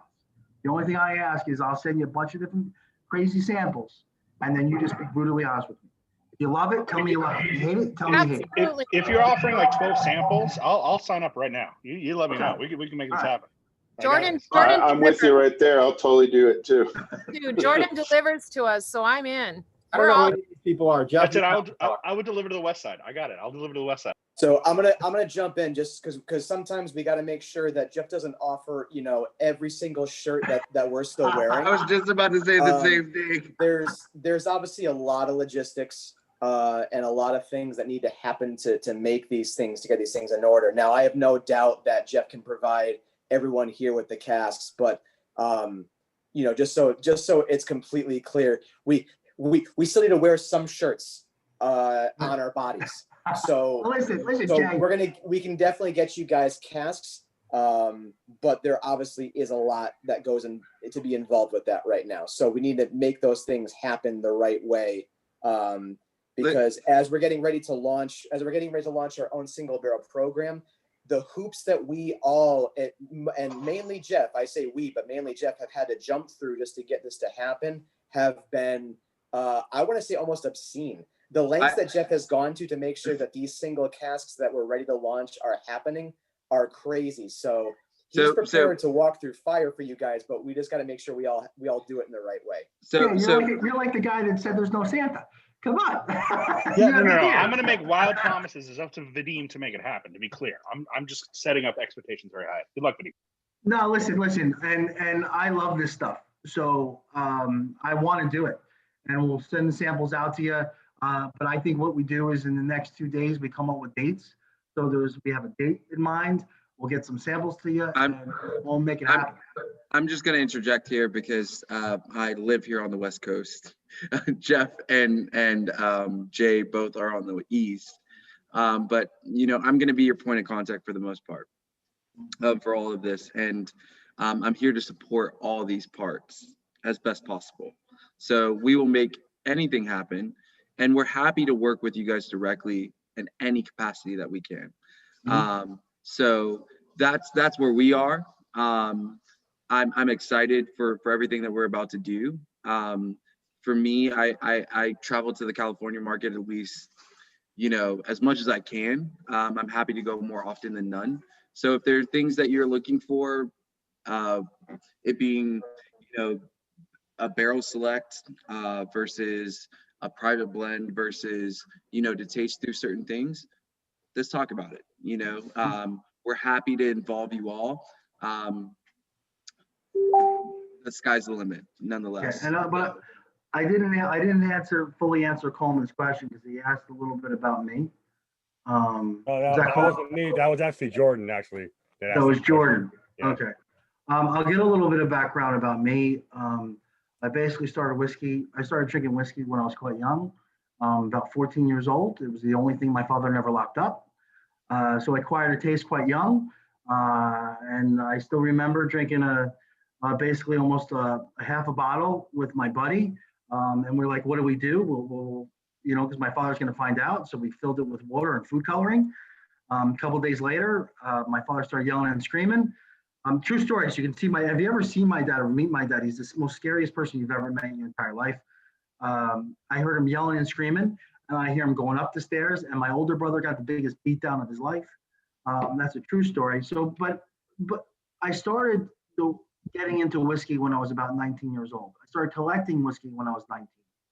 I was fortunate to have some success in business when I was around 20. So I started amassing a very large collection. And then I decided I just wanted to do something. I wanted to wake up every morning. You know, listen, work's work, and not every day is going to be great. But I wanted to do something that I just absolutely loved, and whiskey was it. And I wanted to learn everything about it, and everything I could know about whiskey.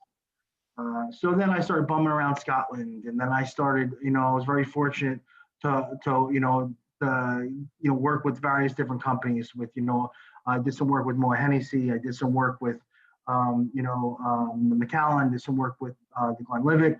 Then I kind of hooked up to Burns Stewart. So I was doing a lot of work with Bunnahabhain, Deanson, Mori, which was CL Financial. Then went over to doing work with Appleton, and Angostura Rum. And then went over to did a lot of work with Chichibu and Kashi and EY. So I had a very checkered career in terms of the path that taught me to this, that brought me to this. And then got into cognac as well, because I've been doing with cognac I've been blending cognac for over 15 years. But I was a keeper of the Quake. I was one of the youngest keepers of the Quake, years and years ago, when I was had more hair and I was much thinner, but we won't go there. But yeah, so my career has always been in whiskey. It started off in technology when I was very young, and then it kind of helped me find out that I didn't want to do that for the rest of my life. And I was really only good at one thing, and that was drinking. I like to say two things, but that's a lie. The only one thing I was really good at, and that's drinking. So, but it was the pursuit of drinking in terms of trying to understand it. And I realized quickly that I was good at blending, and I was good at it and picking out flavors. And I really didn't know why. Like, we'll be in blending rooms, and I'll come in there, and there'll be 100 samples, and I can verbatim tell you what sample goes with what and what percentage. And when I try to teach people how to blend in terms of, like, proteges that we're trying to bring on, it's a very difficult for me to explain it, because it just kind of comes a little ornate, because I've tried so many different whiskeys. And I always say the best blenders are actually you guys, are the connoisseurs that have tried so many different things and different flavor profiles. You know, you have a lot of blenders that come from, you know, perfume backgrounds that, yeah, they might have a sensory nose. Like I was tested and I have a, you know, I have a capacity for sensory and for a palate, but it's the people that actually try different things that can pick out the nuances that actually make the best blenders. And I truly do feel the best blenders are not born to any country. They're born out of passion. And if you have passion and you have the willingness to try to learn, understand the layers that you're trying, you can become a very good blender. So. Jeff, we got one more. Yeah, before we get into the peated and we get this. Coleman's about to let his question out. Let the man speak. Oh, it's not really a question. It's to say thank you. Like we've been in a lot of tastings. I don't know. I've never heard of them. I've only missed, I think, 4 tastings so far, and I've never heard the master blender or the owner ever say, "Hey, I want to send you stuff, and you tell me what you think about it." That show, once again, shows dedication and shows passion that you're speaking out to the people who drink your stuff to say, "Hey, tell me what you think. Am I messing up here? What's, you know what I mean?" And somebody put something in the chat. I'm not going to say their name, and I totally agree with you 100% about if we do it. Vadim will probably read it, and I'll let David read it. I'm not going to say the person's name, but they put something I think I totally agree with. But I want to say thank you because that's awesome to say, hey, I'm going to send you something. You tell me how brutal it is. I want to be on that call because I'm 100% will tell you if I don't like it or not. And it's not because I'm being mean. If it hits my palate and it's right and we all agree with it, I'm all for it. I think. Hey, listen, my career started like every one of you. I was every one of you. I was just passionate about whiskey. I just happened to be really young, and then found out that I actually had a knack for blending and then had a path for career. But I was one of you. So if I'm not going to listen to you and like listen, I'm pretty excited because I'll learn from you. I think you can learn from everyone. Right. You know, and if I can send you some samples and we can have a good chat and we can have fun doing it, and then I can learn something, you guys can learn something. It's a win-win. Yeah, we got a couple guys. We got a couple guys in our group that are like their palates and noses are pretty ridiculous, and you'll talk to them, but like John Debney and Kwa, to me, like when they started writing stuff, it's like you start to see the things. They're pretty passionate about it, and they're up there. I'm giving them their props because like just talking to them and it's getting my palate to see certain things. But like I want to tell you, Jeffrey, I really appreciate the fact that you would throw that even out there. You know what I mean? To me, that speaks volume, not only of your company, but of you as a man and a person that to say, hey, I'm going to send you something and tell me that your deepest thoughts is not going to hurt me because I want my brand to speak to everybody. I appreciate that. Thank you. Absolutely. And listen, there might be some on the call, but listen, I think I'm a pretty damn freaking good blender. And I think I'm up there. But there's someone on here that might be much better than me. And if they're there, hopefully we can find them. And I can learn. You'll know that Coleman agrees when you hear him say winner, winner, chicken dinner. So Kwame might talk about fruits and dates and other things like that, but Coleman will give you the winner, winner, hey, chicken your dinner. cash strength, No. winner, Phenomenal. chicken dinner, buddy. Phenomenal. On the cash strength, bro. I'm telling you. There you go. That cast strength made my day. Now I'm waiting for the Pete one. So. And we're ready to go right now. Let's do this. Go Pete. Let's go Pete. Let's go Pete. Jay, kill it. Is back. He already said it was wonderful, and then went to go watch the fourth quarter. So Jay, let's do this. So I Vadim's been waiting for the Pete all night. Baby. Barbecue ribs on the nose. Barbecue ribs. Pork ribs. Vadim's been waiting for the Pete all night long. Can we just do the whole screen so we can see everybody? Because I'm sorry, I'm just not really interested in the slides. But see, let's see everyone. I agree with you, Noah. So is that Noah? All right, everyone. All right. All right, Jay. Take it away, Let's Jay. talk about this. So obviously the Pete for the last one thing. Well, there's many things that I share a massive love with when it comes to talking whiskey with Jeff, and that's certainly Peated. When the first time I ever went to his house and saw his collection and saw all his Ardbegs, all his Lafroigs, Isla's near and dear to my heart. It really is. So in the Peated category, it's a big appreciation for me. So for Jeff to come through and create this whiskey that started in Madeira, and the way that Jeff did that, he likes, and we've gone on to say this idea was creatively acquired. Creatively acquired, this idea of using Madeira, because one thing Madeira does, apart from adding so much sweetness in that dessert wine flavor profile, is that when you're talking about a peated malt spirit, it's going to very much round that out and soothe that big intensity down, because this whiskey is 35 ppms, and obviously ppm is not the end all. Jeff would be the first one to tell you, you got to look at your cuts from your still and everything else that goes into it. So the ppm is not going to be the beginning and end point of how intense a peat flavor can be, but it's certainly a part of that. And this is 35. So you have with that Madeira, first being 2 years, followed by another 6 years in Mizunara. That Madeira sweetness plays on the Mizunara sweetness. That Madeira just kind of takes back and rounds out and soothes that big initial peat level, which for the second edition that we're all having tonight, that's done with all Isla peat.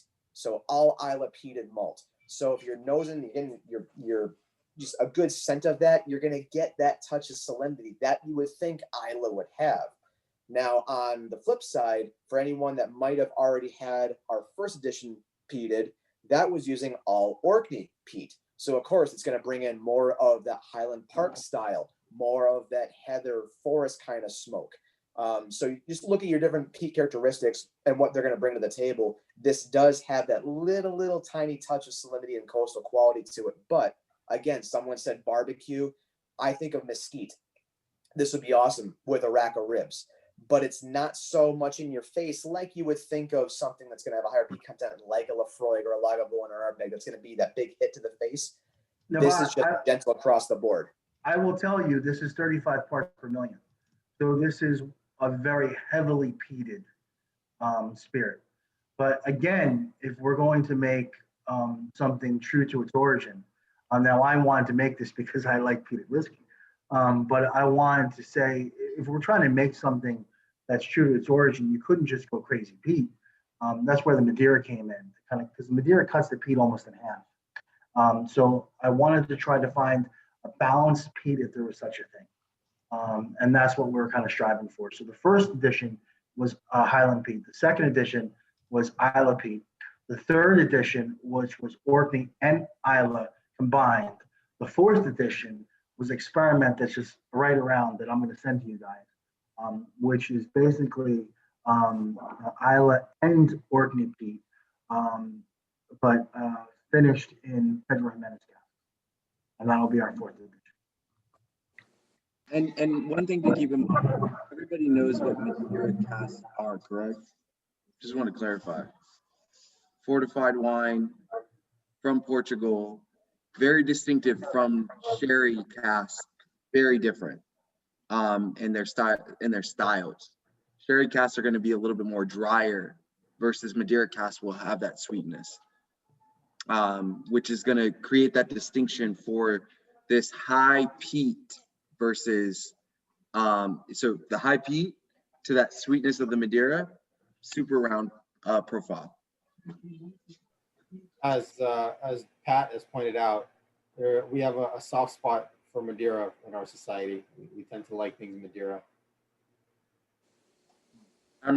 My father's from Portugal. My grandfather's from Portugal. So for me, this brings it back home. This is great. Yeah. This is So, really so the Roses are no fan of the Lafroig 10. What do you guys think of this? Because this is night and day, I think. well, I got to tell you, even though it's heavily peated, This is wonderful. Mhm. Wonderful. we're peat lovers. We do love things that are peat, just not the Lafroig 10. And to me, and for me, I'm the total opposite when it comes to peat. I can't stand peat, but what I will tell you, when I on the nose, and I don't know where Julius went. He was the only person I hit. I'm like, dude, smells like barbecue back pork ribs, phenomenal. And I was like, it's probably gonna be harsh, but I don't know the blend that you use, Jeffrey, bro. You it's a hitter, dude. Like I've tried some peat stuff. Like I could drink this I could drink all day, every day. I'm not even gonna lie to you. Like that's what we're trying to do. You have to take a step back and try to figure out what we're trying to make is balance around. So how do you make peat balanced? But I didn't want like 5% peat. then why do it? So that's where I'm like, I need to do like heavily peated peat and then figure it out. And then listen, I did not come up with this recipe. This was creatively acquired from a former employer that I used to work for. Sweet. So, but I just thought it was brilliant the way they did it, but they never came out with it because it wasn't characteristic of the brand. But I said, one day I'm going to be able to do this myself. So, but I think Jeff, to add to that is that, keeping in true to nature in that balance is that within the Japanese production mindset, you're not going to see an Octomore. That's not something that you're going to see produced by that country, where they're going to be going to just hit you in your face with just that intensity. Is that the aim is to have everything in balance and not have one particular flavor overshadowing another. Yeah, so I think you'll find at the start of this that most of us were heavily bourbon folks. I had a little bit of my tone scotch, got a little lawyers in the family, so especially sherried scotches, but that was about it. Most of us were anti-peat, I have to say. Some folks even said, no way, Jose, on the peat. And like literally you could not get peat in front of most of us. And I hate to interrupt, but do we see what Jeffrey's doing in the background? Oh, he just tapped into a cask and oh my, is pulling product out. Oh my. So what this is, That looks like PX Sherry. So this is Yeah, it PX does. Sherry. Nice, So nice this- one right there. So this is, I will tell you, I'm a huge fan of this. So this is our peated whiskey. Hey, Jeff, can you get closer to your microphone? You can barely hear you, bro. I can Okay, barely hear you. I'm sorry. So what this is our peated whiskey, finished in Pedro Jimenez. I will tell you, it's absolutely one of my favorites. Now, I've been gone for quite some time in Cognac, France. So I haven't even tried it for 8 weeks. But I will tell you, this is one of them that I will send to you amongst a bunch of different samples. If you don't like this, there's no hope. Can I give you a Just give us a barrel. Just give us the barrel now. Wait a minute. What happened to the brutally honest part, huh? Yeah. They and I are freaking the hell out right now. Listen. But no, this is one of them that's kind of dear to my heart. This is kind of experiment that I want to do. Because it was in Madeira first, then in bourbon barrels, then Mizunara, and then this is actually no, the one was the Madeira and then just Mizunara, because I'm doing stuff other than bourbon, and then this went right into Pedro Jimenez, which is absolutely freaking amazing. So this is one that I will send you a sample that you'll get. So hey, do you mind holding up by the light? Like holding it up by the light? To be honest, I want to see what it looks like in the light. Oh, Jesus. Yeah. Oh, my God. Yahtzee. Oh, yeah. Triple word score. Let's go. So Jeff, you literally finished I my want that thought now. for me, which was that, like, we're not Pete guys, but whatever the hell you're doing with Pete, man, like, yeah, way to go. It literally tastes like you put fruit on a smoker. That's what I get in my mouth, like fruit on a smoker almost. So you get that. Listen, I would love to take all the credit for that, but there's a much person much more than me that taught me quite a bit and learned quite a bit from, and so I learned a lot about heat and how to manipulate it with different wood casks, and I'm very happy that you guys enjoy it, and I'm very excited for the things that you're going to try in the future too. Jeffrey, we are really excited. I mean, you can tell that there's a lot of enthusiasm in the society. We have done close to 30 of these, Vadim, correct? More than 30 of these virtual tastings. So a lot of us have attended most of them. And so You're gonna stay home and do laundry? I'm not doing laundry. So where is everybody? I gotta see. So to your team, so to Jay and to Ricky, we've done a lot of these. I know you guys have done a lot of these. We appreciate your time here and the enthusiasm. I think that you've heard our sentiments that really resonates with us. So what that means to me, because I'm a businessman and I am happy to be very comfortable in what I'm doing, to be able to kind of look at what you're doing now, and as you're not an old guy, and you spent so many years into this. It is really, really exciting to be here right now and witnessing where you and your team are. I'm just so excited to think that we're here now with you and with Jay and Ricky, just to think that, you know, we could have and be a part of and watch your success, because I think it's going to be really tremendous. You guys are doing a phenomenal work, and we want to support your brand as much as we can, because this is an exceptional product. I truly do appreciate that. But we need to do this once COVID's over, all in person. Yes. I second that. And thank you. And thank you very totally much. jump on that too. Let's, live is better, but I have to echo David's sentiments in that I'm very excited about this particular product and line that we've tasted tonight. I have not been a Japanese whiskey fan. My husband really likes Hibiki. It's not my favorite. I've had Suntory. I've had others. Not my favorite.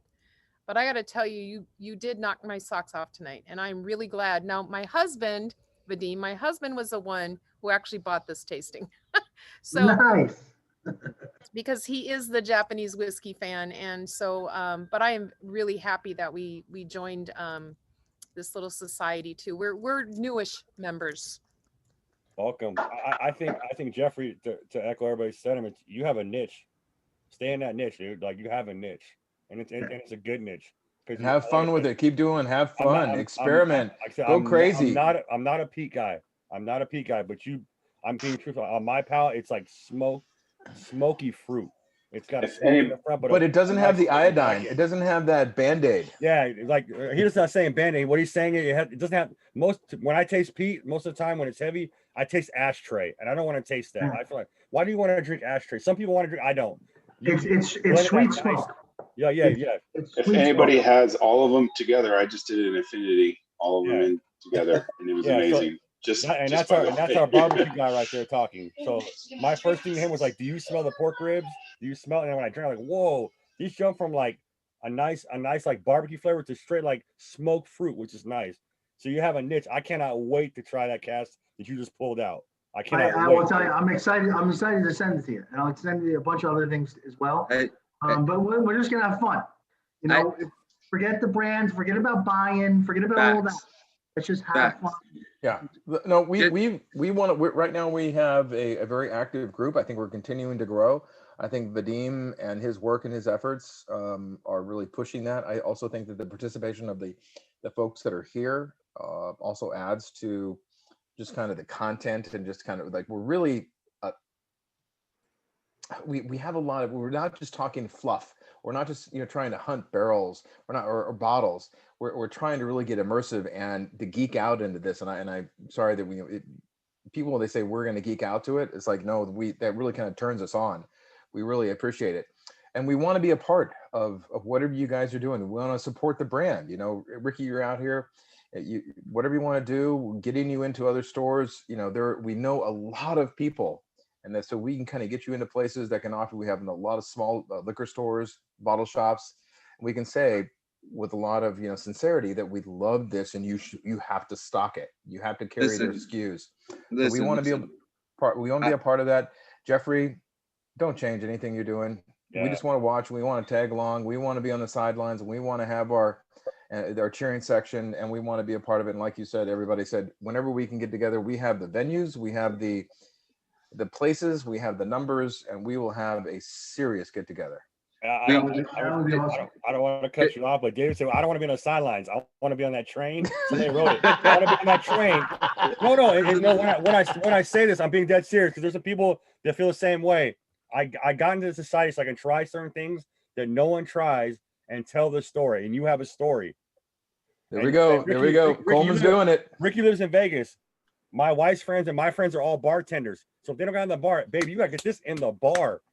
You know what I mean? Pump this. You know what I mean? And somebody wrote in here, hey, Cole, we're going to be on the hype train. The hype train. Let's go. Like, I want to tell the story. Like, hey, I drank with Jeffrey and Ricky and Jay, and they taught me about this and how it worked. And this guy started drinking at 19. So you have a story to tell a person, like, okay, why are you drinking it? I'm drinking it because I was taught the process and how it works. And I want to get on it before it blows up, because you're gonna blow up, dude. I'm telling you, you're gonna blow up because you're doing something special. I'm telling you. And Really. it's super awesome that you're going to start a distillery soon, but please don't let that change what you're doing, because sometimes you got folks that are great at blending. They open a distillery and things just change. So Well, I will tell you this, Pat. I'm a firm believer. A master distiller can't be a master blender. A master blender can't be a master distiller. They're totally two different mindsets. They don't work together. So that will never happen. And I will, there's someone that's very dear to my heart that I've worked with for many years in the past, who's that mindset.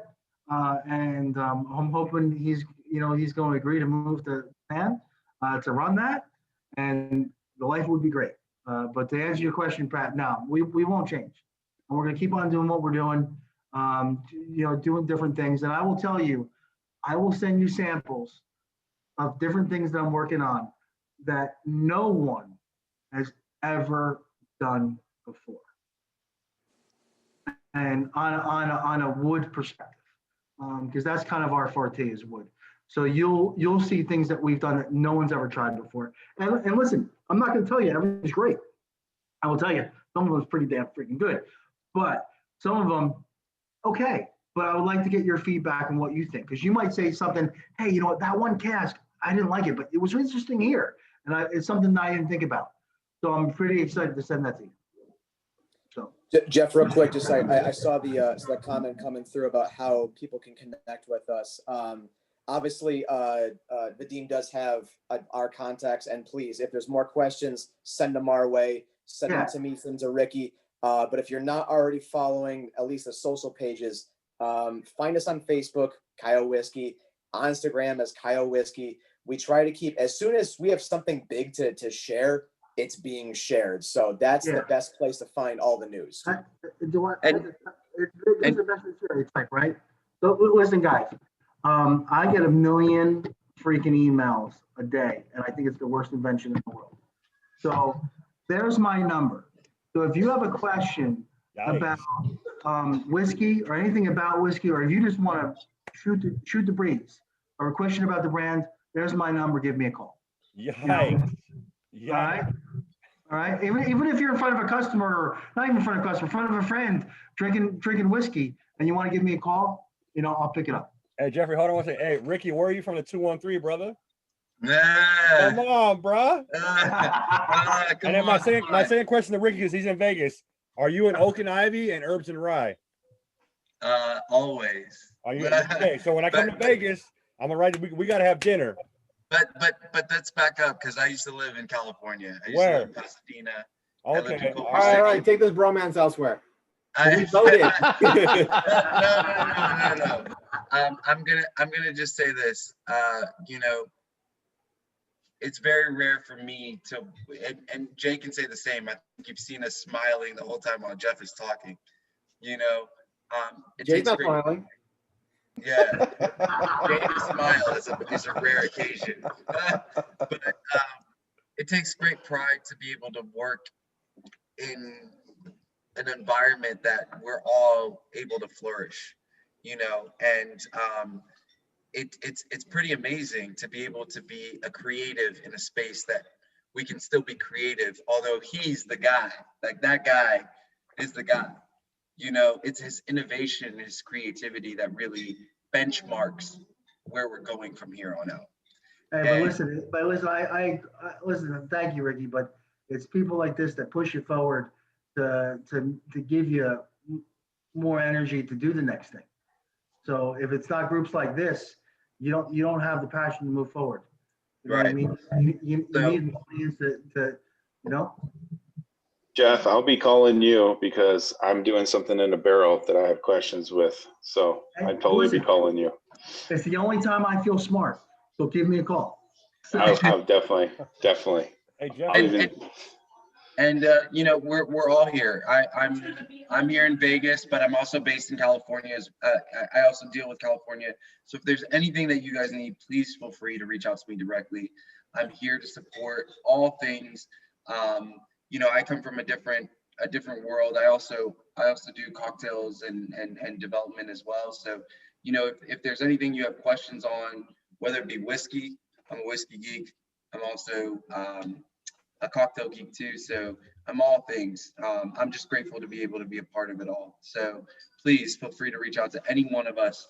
Jay he's an epic guy. You've seen him. The beard tells itself, but he's a wealth of knowledge. Jeff is, I mean, legend in the making. Let's just be real. So and Jeffrey, Yeah, Jay, you've got to give us like a beard like blending session because like. So Jeffrey, has anybody told you like I left the cask strengths? I like both of them. When they start to open up, they got like a brown sugar kind of hint to them, almost like a Caribbean cask kind of flow, like a rum finish to them, almost like on the nose. Have you got that? When people you'll get a rum finish cask because that's one of the samples you're gonna get. You're gonna get a bunch of samples, and we're just gonna have a good time. But I'll let you guys figure it out when you guys want me back. But tomorrow. Vadim runs the calendar. I would say tomorrow. Yeah, Vadim runs the calendar. Sorry, Vadim. No. Second. It's all Vadim. January 2nd. No, Vadim knows. Vadim is the calendar keeper. I'm only scheduling people in February of 2021. That's our next opening. Okay, so let's do February 21. You give me the opening. What about a Wednesday, Vadim? Wednesday worked well yesterday. Wednesday through Saturday. Oh shit! Please don't do that. My wife will divorce me. Jeff, we as one of the things we do at every tasting is we take a poll as to what is everybody's favorite expression. And that'd be great. The brand guess of what they thought was the hit tonight. And we already voted. So what do you think was the #1 expression tonight? Ooh, I'll say cask. Ricky, Jay, you guys want to take a guess? I'll say cask. Yes. Bingo. It's actually not the cask strength. Well, it is a cask per se, but what? Oh, yeah. K&L. Yeah, I would agree. Yeah, that's awesome. Totally awesome. But cask strength was second. You know, and that's one of the things that's kind of unique with the cast. A lot of the casts that we've chosen for this cast, they're one-offs that we can't replicate on a large scale. So when you see a single cask offering, it's something that's like, oh, this didn't make the blend or anything like that. It was just something that was just a one-off that we really couldn't recreate, and then became single casks. So Jeffrey, to that point, what is your future plans for like 2021, 22 production, distribution? What is, because these are very specialized SKUs that you're making. Where are you guys going to be distributing to? Well, I will tell you. I'll give you a couple things. So there's our next release that we have with Kaiyo. Unfortunately, you guys don't have our sherry because that's sold out. But our next release with Kaiyo is going to be a port. So a port finish. Then the following one after that, I probably shouldn't say this, but excuse me, we should be the first one to come out with it, is Japanese Kori. So it's actually Japanese chestnut, which I think is absolutely extraordinary. So we had an Irish whiskey that knocked our socks off. Can you tell us a little bit about the Japanese chestnut? Because we don't know chestnut to begin with, but Japanese. I'm a huge fan of chestnut, and I started. We should keep some secrets, Jeff. Yes. Oh, secret, Jay. Keep it secret, Jay. We should really. We're live on Facebook, Jeff. I'm muting Jay. You're right. I hear you guys. No, keep it secret. Mute Jeffrey. But no, to be honest with you, I came up with, I didn't come up with it. So I found chestnut because of the Irish, actually, because I started doing some studies about 15 years ago, or actually a little bit longer than that, on chestnut wood. And I kind of fell in love with it, but I didn't like some of the layers. So I kind of left it. And then when I found Japanese chestnut, which is a completely different animal, but with the same characteristics of it. I was absolutely blown away. So, the next two releases will be the port, and they'll probably come out at the same time, and it'll be our Kori, which is Japanese chestnut. And then there's some really interesting things. I won't tell you what they are that I send you to you on, because I need to be somewhat, or Jay's going to shoot me and Ricky's going to shoot me. I'll be somewhat private, but I'd like to get your ideas of what you think of them. But can you talk to Jeff? Can you talk to what your production volumes are going to be? Are these things going to be readily available, or are they? They'll be readily available. And listen, California is one of our biggest markets, so they'll always be available in California. So everything that we do will be available in California. If you live in Omaha, Nebraska, probably not going to get it. Or Utah? No. Or Utah. Don't say that. Don't say that. Hey, come on, Johnny Utah was a good quarterback. Yeah, I'm right here. Hey, Jeff, I had a question. I've been hearing talk of plum wine cask, but it's hard to get that. How, like, they're trying to experiment with that, and people are trying to get that into a whiskey to kind of cast it. Is there any interest in that, or have you heard of that?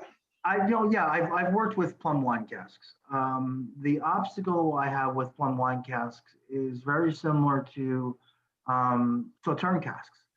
So in terms of Sauterne casks, the way is very inconsistent. So you have to be very selective of the Sauterne. There's so many times you have to make sure that your spirit goes in there at a certain time than what's emptied. And plum wine casks are very similar. So you can actually destroy whiskey with plum wine casks, very quickly. So they're very inconsistent. So it's very hard to make a consistent whiskey, with plum wine. Not saying you can't make something really interesting and really, really good. It's just hard to replicate on a bigger scale. So you can do a plum wine cask that's great, and then you can do one that's horrible. And then, like, what do you do with that? So, and the same thing with Sauterne. Sauterne is very finicky. But I have worked with it in the past, and that's what, what my feeling is. So you do apologize. So, Jeff, we're getting a little bit of participation in our society. I decided this is going to be our first one where I'm testing, doing a couple of minutes of our tasting live on the Facebook page. And a question that came in of how many barrels are you putting down per year, and how many barrels are you releasing? Right now, we have around 3,200 barrels laid down. Okay. And right now we do about 20,000 cases per year. And we will grow to about, but that's a consistent level in terms of what we can do. We can grow to about 35,000, but anything above that will start jeopardizing quality, which we don't want to do. We don't need to be, I like to say we don't need to be the biggest shining bright, but or we don't need to be the biggest ship in the harbor.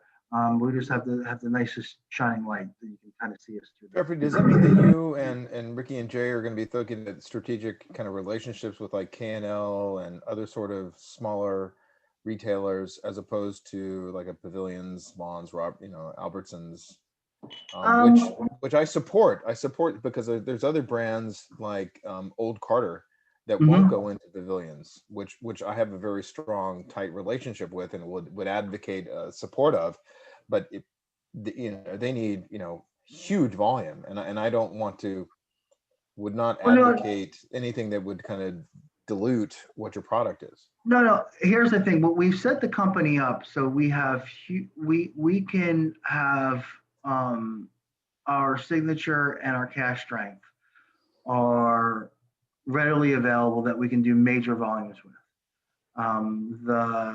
The obstacle comes with the sherry casks, and it comes into likes of even the peated to a certain degree, is because those are limited. So when I say that, it's but some of the things that we're coming out with are very small. And when I start doing like these wood things, they'll be small. But your main SKUs, your main core, you're saying that you have a lot larger volume. Yes, much larger volume. And then we did that strategically. So our main SKUs are our signature, which is our 43%, and our cash strength. And those are kind of the drivers for the company. And that's what we have the massive for. And then the single, we have quite a bit. And then everything else, it's me experimenting and doing something different and coming out with things because like anything, I want to try different things. I want to look for different things, and I want to create, new whiskeys. Do you have the volume to be able to support a large retailer? Yes. Yes. So, Ricky, let's you and I talk. Yeah, for sure. So just to piggyback on what Jeff is talking about for everyone here, for our core SKUs, we have enough production. For the limited releases, we are focusing on allocation.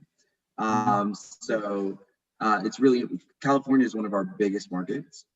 So we're here to support you guys to any degree. And there's Brandon at Wine Warehouse, who I'm close with. And if I don't give him majority of the allocation, I know he's going to jump on a plane and actually shoot me. And I love him to death. Wine Warehouse? Vadim, isn't that my store that I have issues with? No. Okay. You're talking Wine and Liquor Depot. Stop drinking.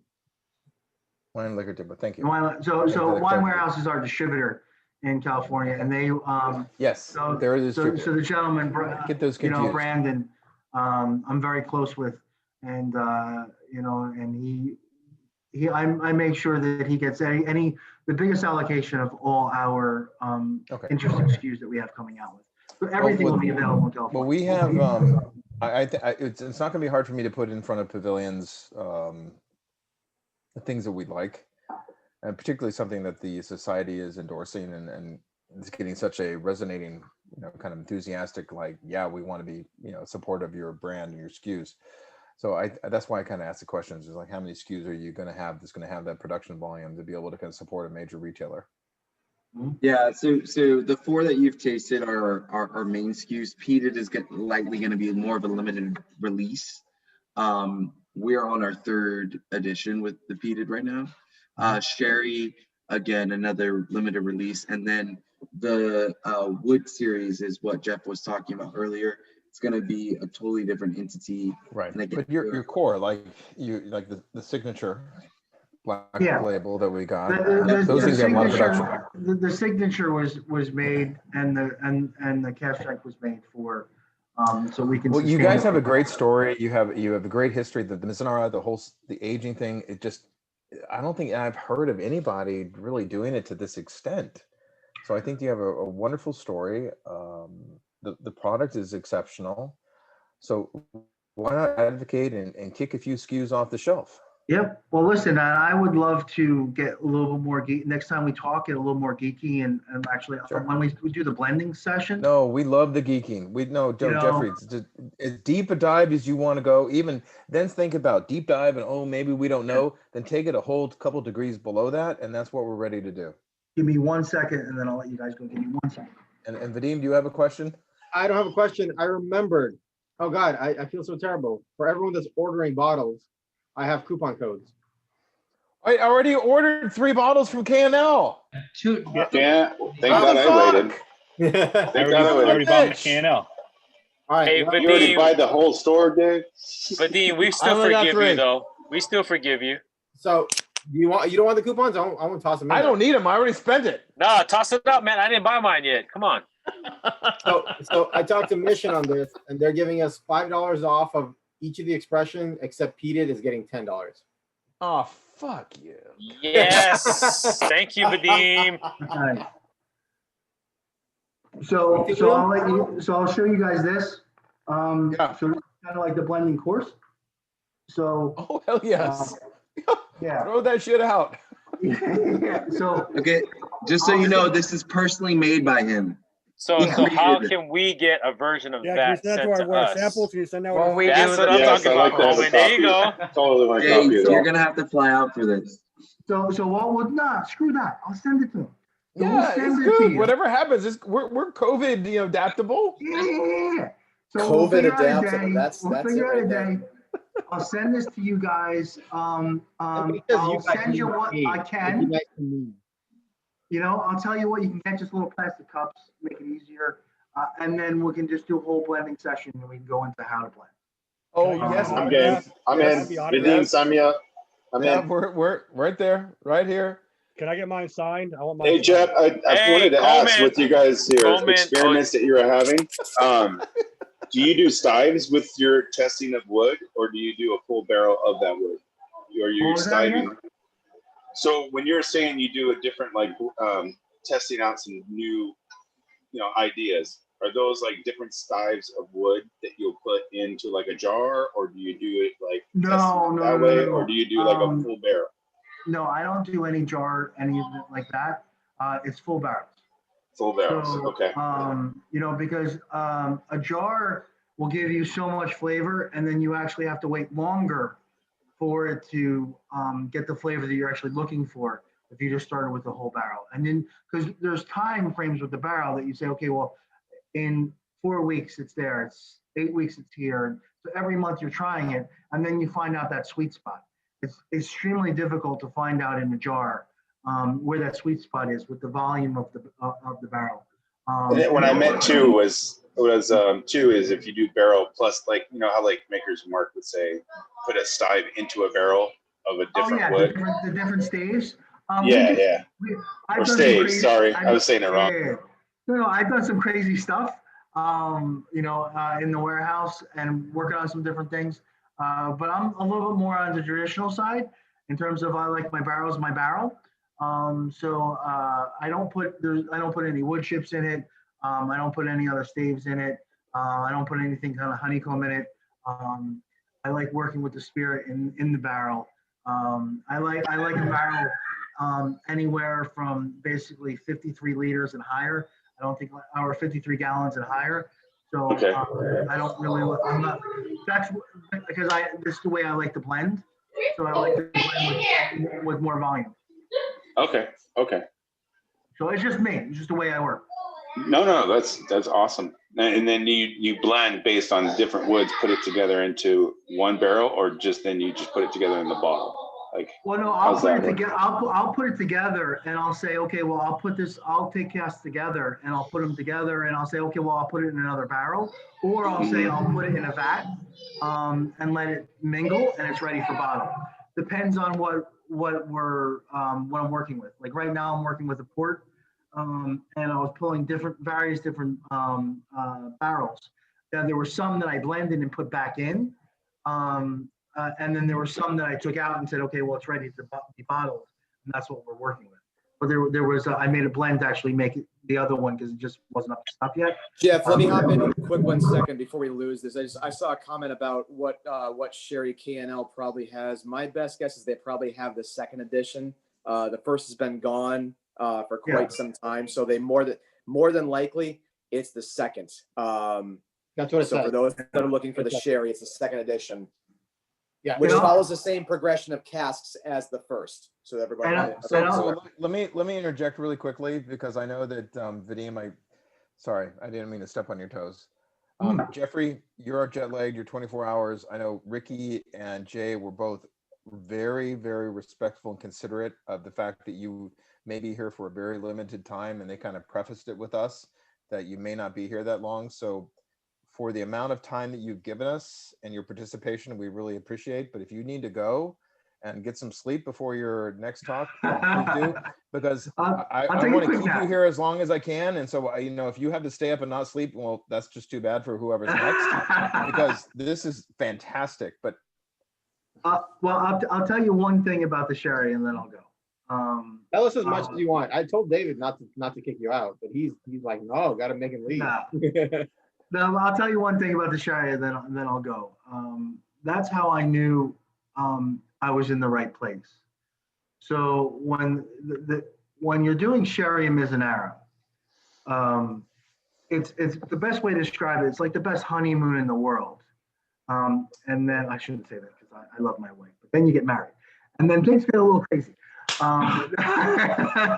I'll just say so, but the both are dominant, and that both woods want to dominate. So so you have to find that perfect balance. So I found that perfect balance and said, here you go. We need to pull it out. It's ready to be bottled. Now the sherry was supposed to come out with the peated. And I was at the bottling hall, the peated was bottled. And then I haven't tried, I flew in for the bottling, and I haven't tried it in like 2.5 months. And I'm like, all right. So I tried it. I'm like, try it again. Tried it a third time. I'm like, I don't freaking like it. And then I said, when was this pulled? And they said last week. So in that short time, the Mizunara actually dominated the sherry to a point that I couldn't get it back. So instead of us bottling it, I turned to the people, my partners, and I said, we're not bottling, I can't do it. And they says, you're going to cost the company $50,000 to $100,000. And I said, I'm sorry, I just can't do it. It's just not right. It's not good. So he's like, well, what do we do? I said, well, first of all, we don't bottle it, and we need to bring it back to the warehouse. And that's what we decided to do. So in a nutshell, it cost the company, at the end of the day, $175,000 for me to pull the liquid. I pulled it.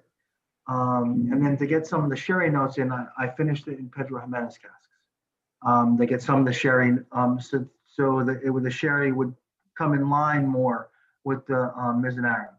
And then I did that for about 5 weeks, and then I thought it was completely perfect, and then I sent it to the bottling hall. But to have a company and have people behind you to make that call that they were going to lose money, and it was okay, because what was the most important thing was the bottle was spent volumes for me that I was finally in the right place. And I was completely happy in terms of what I can do now, here, in the future. And it wasn't about money. At the end of the day, it was about what's in that bottle and trying to make it the best way it could possibly be. So that's a little bit of story about the sherry, and why the sherry is so dear to my heart is because it shows the character of my other partners. I'm having the faith in the brand and trying to have the best product possible. And they could have easily said, we can't do this and we need to bottle it, and there would have been a huge fight. But they let the process unfold to have the best product that we can possibly put in that bottle. And I can't thank them enough for the faith that they put in me, and the faith that Ricky and Jay put in me, and to try to create this. And I wouldn't be here without all you guys. And I'm excited for the next tasting. And we're going to get down and dirty with some samples and some craziness. And we'll do some blending, a little blending seminar. We want to do that. We really do. And listen, don't worry about me being up 24 hours and need sleep. We want to be considerate because you know. Listen, if I don't care about my brand, why should you? And I love my brand. I love my brand. He's a rock star, Dave. Leave him alone. He's a rock star. All night. I love it. All night. You're right, Julius. All night long. Huh? All night, baby. Let's go. Let's roll. Frank the Tank. Frank You take Jeffrey to New Orleans. We'll do through it. this whole time. But on that note, guys, Both of us are like, I can't thank you guys enough for letting me be part of it, and I'm super stoked that I was actually to be here. We are too. See you in We're February. we're looking forward to a continued relationship. Absolutely. Same here. So, but I'll let you guys go. I'll let you finish up with Jay. I'll let you finish up with Ricky. But thank you guys so much for everything you guys have done. Thanks, So, Jeff. and looking forward to the next one. Thank you, Hello, Jeff. Jeff. Thank you. Thank you so All right, much. man. Thank you, sir. Cheers, guys. Cheers. Cheers, Jeff. Thanks. Cheers. So as much as the gentleman who's in France at like God knows what time it is at night was willing to stay up all night with us, I think what Vegas time is ready to go to bed, as am I. So I want to let's wrap up. It's 8:20 in Vegas. Exactly. No, but Dude, what are you talking about? It's 9 o'clock here in Utah. I'm the That's East not Coast even- guy, so yeah, it's 11:20 for me right now. But Thank you, Jay. that's I trust me, I drink whiskey this late. It's not out of the norm. East Coast is all night, man. 3 o'clock is your bedtime. Where in Utah are you, by the way? Where in Utah are you? Here it is. He's in Utah. Where? Ogden, Utah. Ah, Ogden, yeah. just up north. Yeah. Awesome. I'm originally though from Newport Beach, California, but moved out to my lovely wife out here in Utah. But yeah. I know Ogden well. Oh, do you? Yeah. Well, come up, man. I got a good collection if you ever want to come up and have some. Hey, no, you gotta come. Hey, Ricky, go to his house. He owes you barbecue. Barbecue, yeah. I do a little whiskey barbecue group that Bring some Pete. Yeah, Make it happen. I got you, man. Don't worry. So Ricky and Jay, I mean, so having Jeffrey that much time, that was really fantastic. So that was great. Are your virtual tastings usually this kind of a format? We're a close-knit family here. We're very, very close. So yeah, you know. And have you done this kind of where, you know, we have samples sent out to everybody and you get online and do it? Do you do that very often? Yeah, you know, during right COVID, now, yes. What Yeah. I want to ask is everybody as nerdy as we are? You'd be surprised that, I mean, obviously you get to hear it right from the horse's mouth when Jeff is here. So of course he's got every single answer that me and Ricky could only hope to be able to, like, you know what, I think I may know, but we have to dig deep, like in the archives of what we've been involved with since our time, since Jeff was obviously, he laid the groundwork for everything that's happened. Yep. So he's got the complete insight to every single thing that any person who wants to geek out at the utmost level, he's got all the answers. But you'd be surprised. And actually it's as much as this scenario that has befallen the world is a bummer, as much as we can get together through Zoom and do the virtual thing, this is quite refreshing for people like me to get to connect with people like you guys that do geek out, because my own personal clubs, we don't meet in person. We get together, like we'll chat obviously through like text and all that, but like to get together and talk with people and do the geek out thing, that doesn't happen nearly as often as I'd want it to do, because I came into this as a geek, and you know, Ricky has an immense passion for everything in the spirits world. So for both of us to get to talk to you guys, like that's our fun. Yeah, and I'll agree with Jay on that. You know, we both come from different backgrounds, and for me, you know, I've been involved with a lot of things in the cocktail world and in the spirits world. So whiskey's always my love, you know, and there's a reason why we both work for, you know, Jeff. He's an incredible individual, someone that evokes the same passion that we do, and he's brought on the same like-minded people in our own way. So I'm very excited about where we're going and what we're doing, and there's only more to come. So I know that, Ricky. I know that. I see it. I see it in his eyes and your eyes, and the Los Angeles Bourbon and Whiskey Society wants to be able to support your efforts and be a part of it. Awesome. Thank you so much. We want to, because we know some good product. We have done so many virtual tastings. Some have been okay, some have been great. And then there are the ones, and I think Pat mentioned it and kind of called it out, and I think we all kind of recognize it, is that where you talk about these blenders and that where the art and the skill gets together, and then you throw in this Mizunara oak, just this whole thing. Wow. You're going to be in a category of your own. And hello, I want to have a party with you guys on a regular basis, and I want to get drunk with you guys. So yeah, let's do it. I got you. I'll fly out, Jay, just for you. That's fine. It's fine. I second that. How big is the company?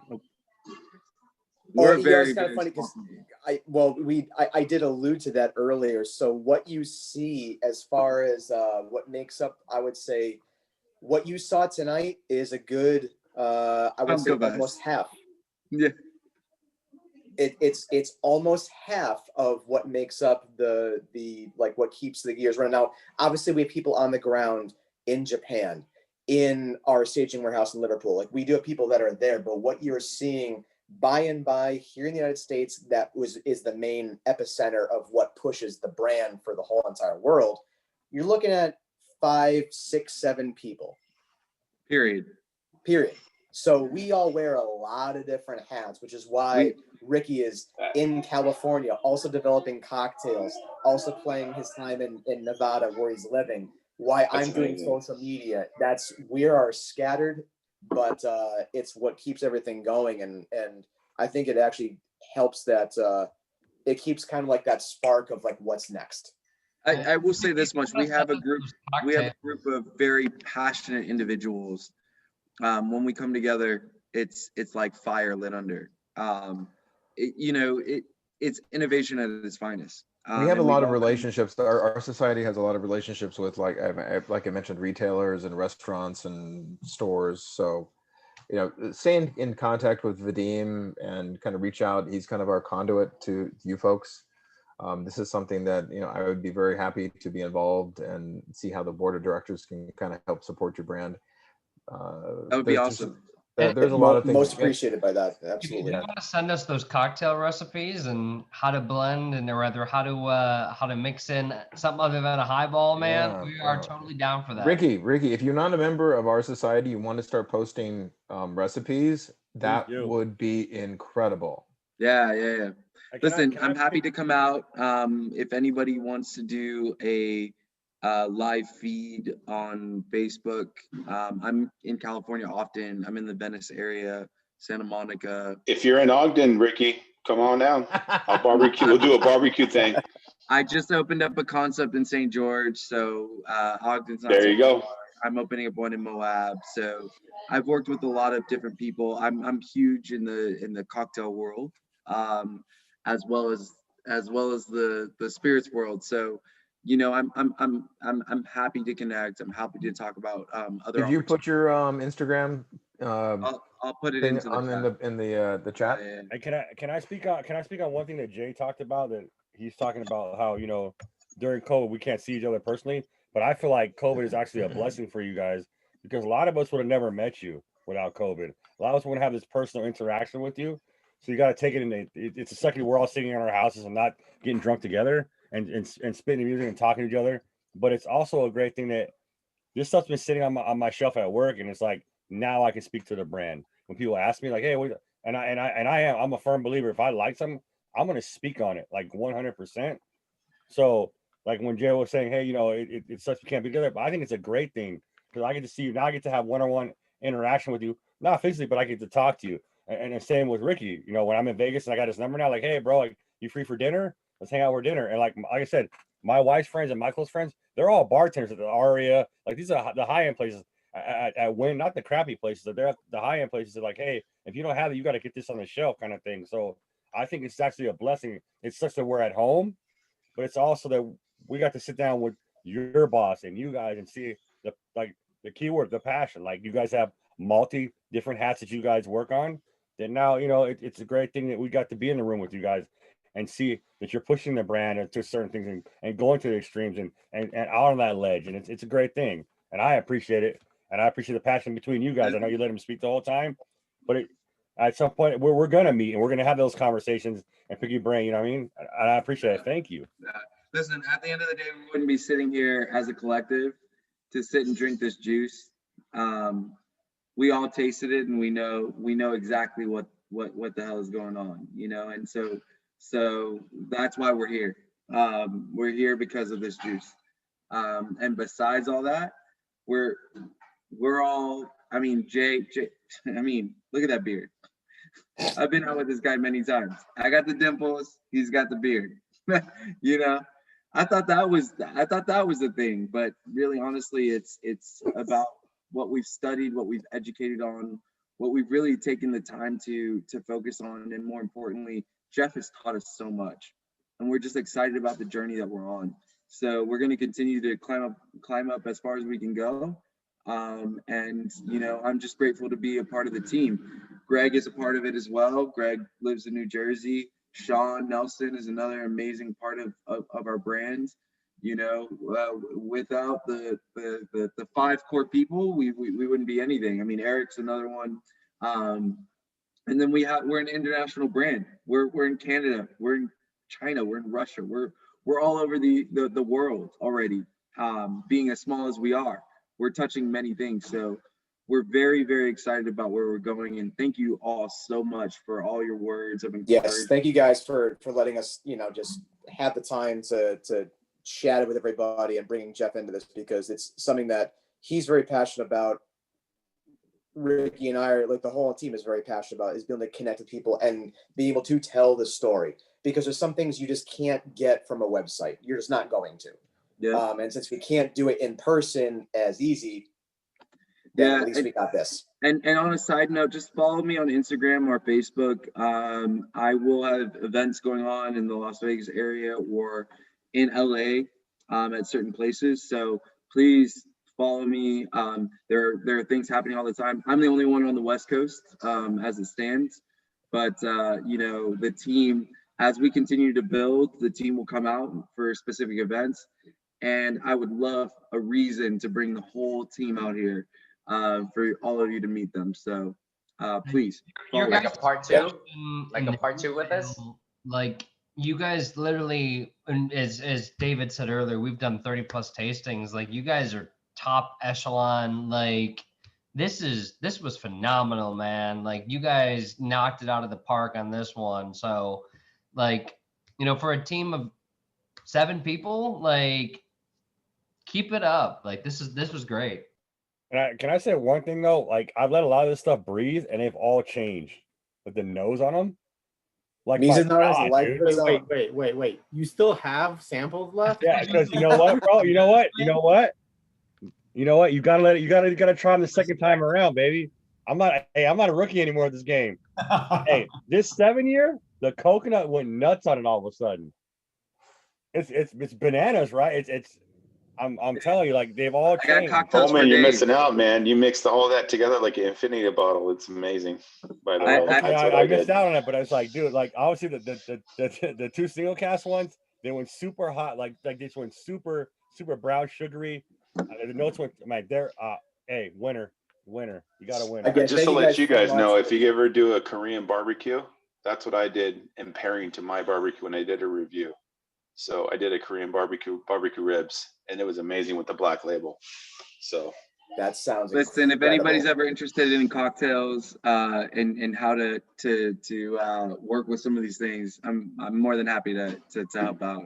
Yes, reach out to Ricky, reach out to myself, reach out to the Kaiyo page, either Facebook, Instagram. Like you're gonna get one of us, and Jeff's got a direct line to everything, and sometimes he'll beat me to the punch to answer questions that are going to come through either of those pages. So sometimes you get a question coming through, it's right from him.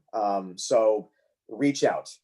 If you guys have more, you want to know more, then get a hold of Ricky, get a hold of me, get a hold of just the Kaiyo page, one of them. And then we're here because we love to do this stuff. So, and just so you know, we're all involved. Like if it's Jay, if it's me, if it's Jeff, Greg, Sean, all of us, we all see it, you know, for the most part, and we're all involved. We talk weekly. So, you know, we're sometimes hourly. Sometimes hourly. We're very close knit group. So, feel free to reach out to us for anything. When you come to LA, why Venice and Santa Monica specifically? I living on the west side, just wondering, are there certain spots you go to a lot or frequent, or why? Not necessarily. I mean, just recently I've been in Venice and Santa Monica just because of work and things that I'm doing. But I'm all over Inglewood. I'm happy to. I mean, I've hit Inglewood. You know, like I'm not separate to anything. I mean, I lived in California for some time, so I also understand that market. It's a different world. So for me, I've opened up restaurant concept. I worked at the Ritz-Carlton, JW Marriott, Ritz-Carlton residences. I worked in hotels in LA, so I understand the market in a different way. So for me, it's not one thing or the other. It's just more where I'm needed, more importantly. So And you realize the west side's kind of better. exactly, I like it. exactly. So Well, thank you guys I'm so not much biased, by the way. again. Real quickly, Jay, your IG is The Whiskey Pirates. I maybe that was I tried sending it. I'm not great at doing chat and these videos at the same time. So yeah, I I've thought, been trying to find it, but I can't get Yeah, it. yeah. oh, you So, know what? No, David, if you just that's go why, to because I the spelled it wrong. That's why. if you go to the Kaiyo page, he's the second picture, and you just click on it, and That's there's a link. that's why. So the Whiskey Pirate, whiskey spelled without the E. All one word, no underscore. The Whiskey Thank you, Pirates. Chadwick. So it's at Kaiyo. Okay, I'll get it. But yeah, thank you guys so much again. Please do reach out, and we're happy to keep the conversation going and just the fun going, because it's fun for us. On that note, I want to thank you both for being here. Thank you to Kaiyo for helping me organize this tasting. This has been really fun, very educational, and yeah, we look forward to session 2 with you and Jeff. And now I'm going to hit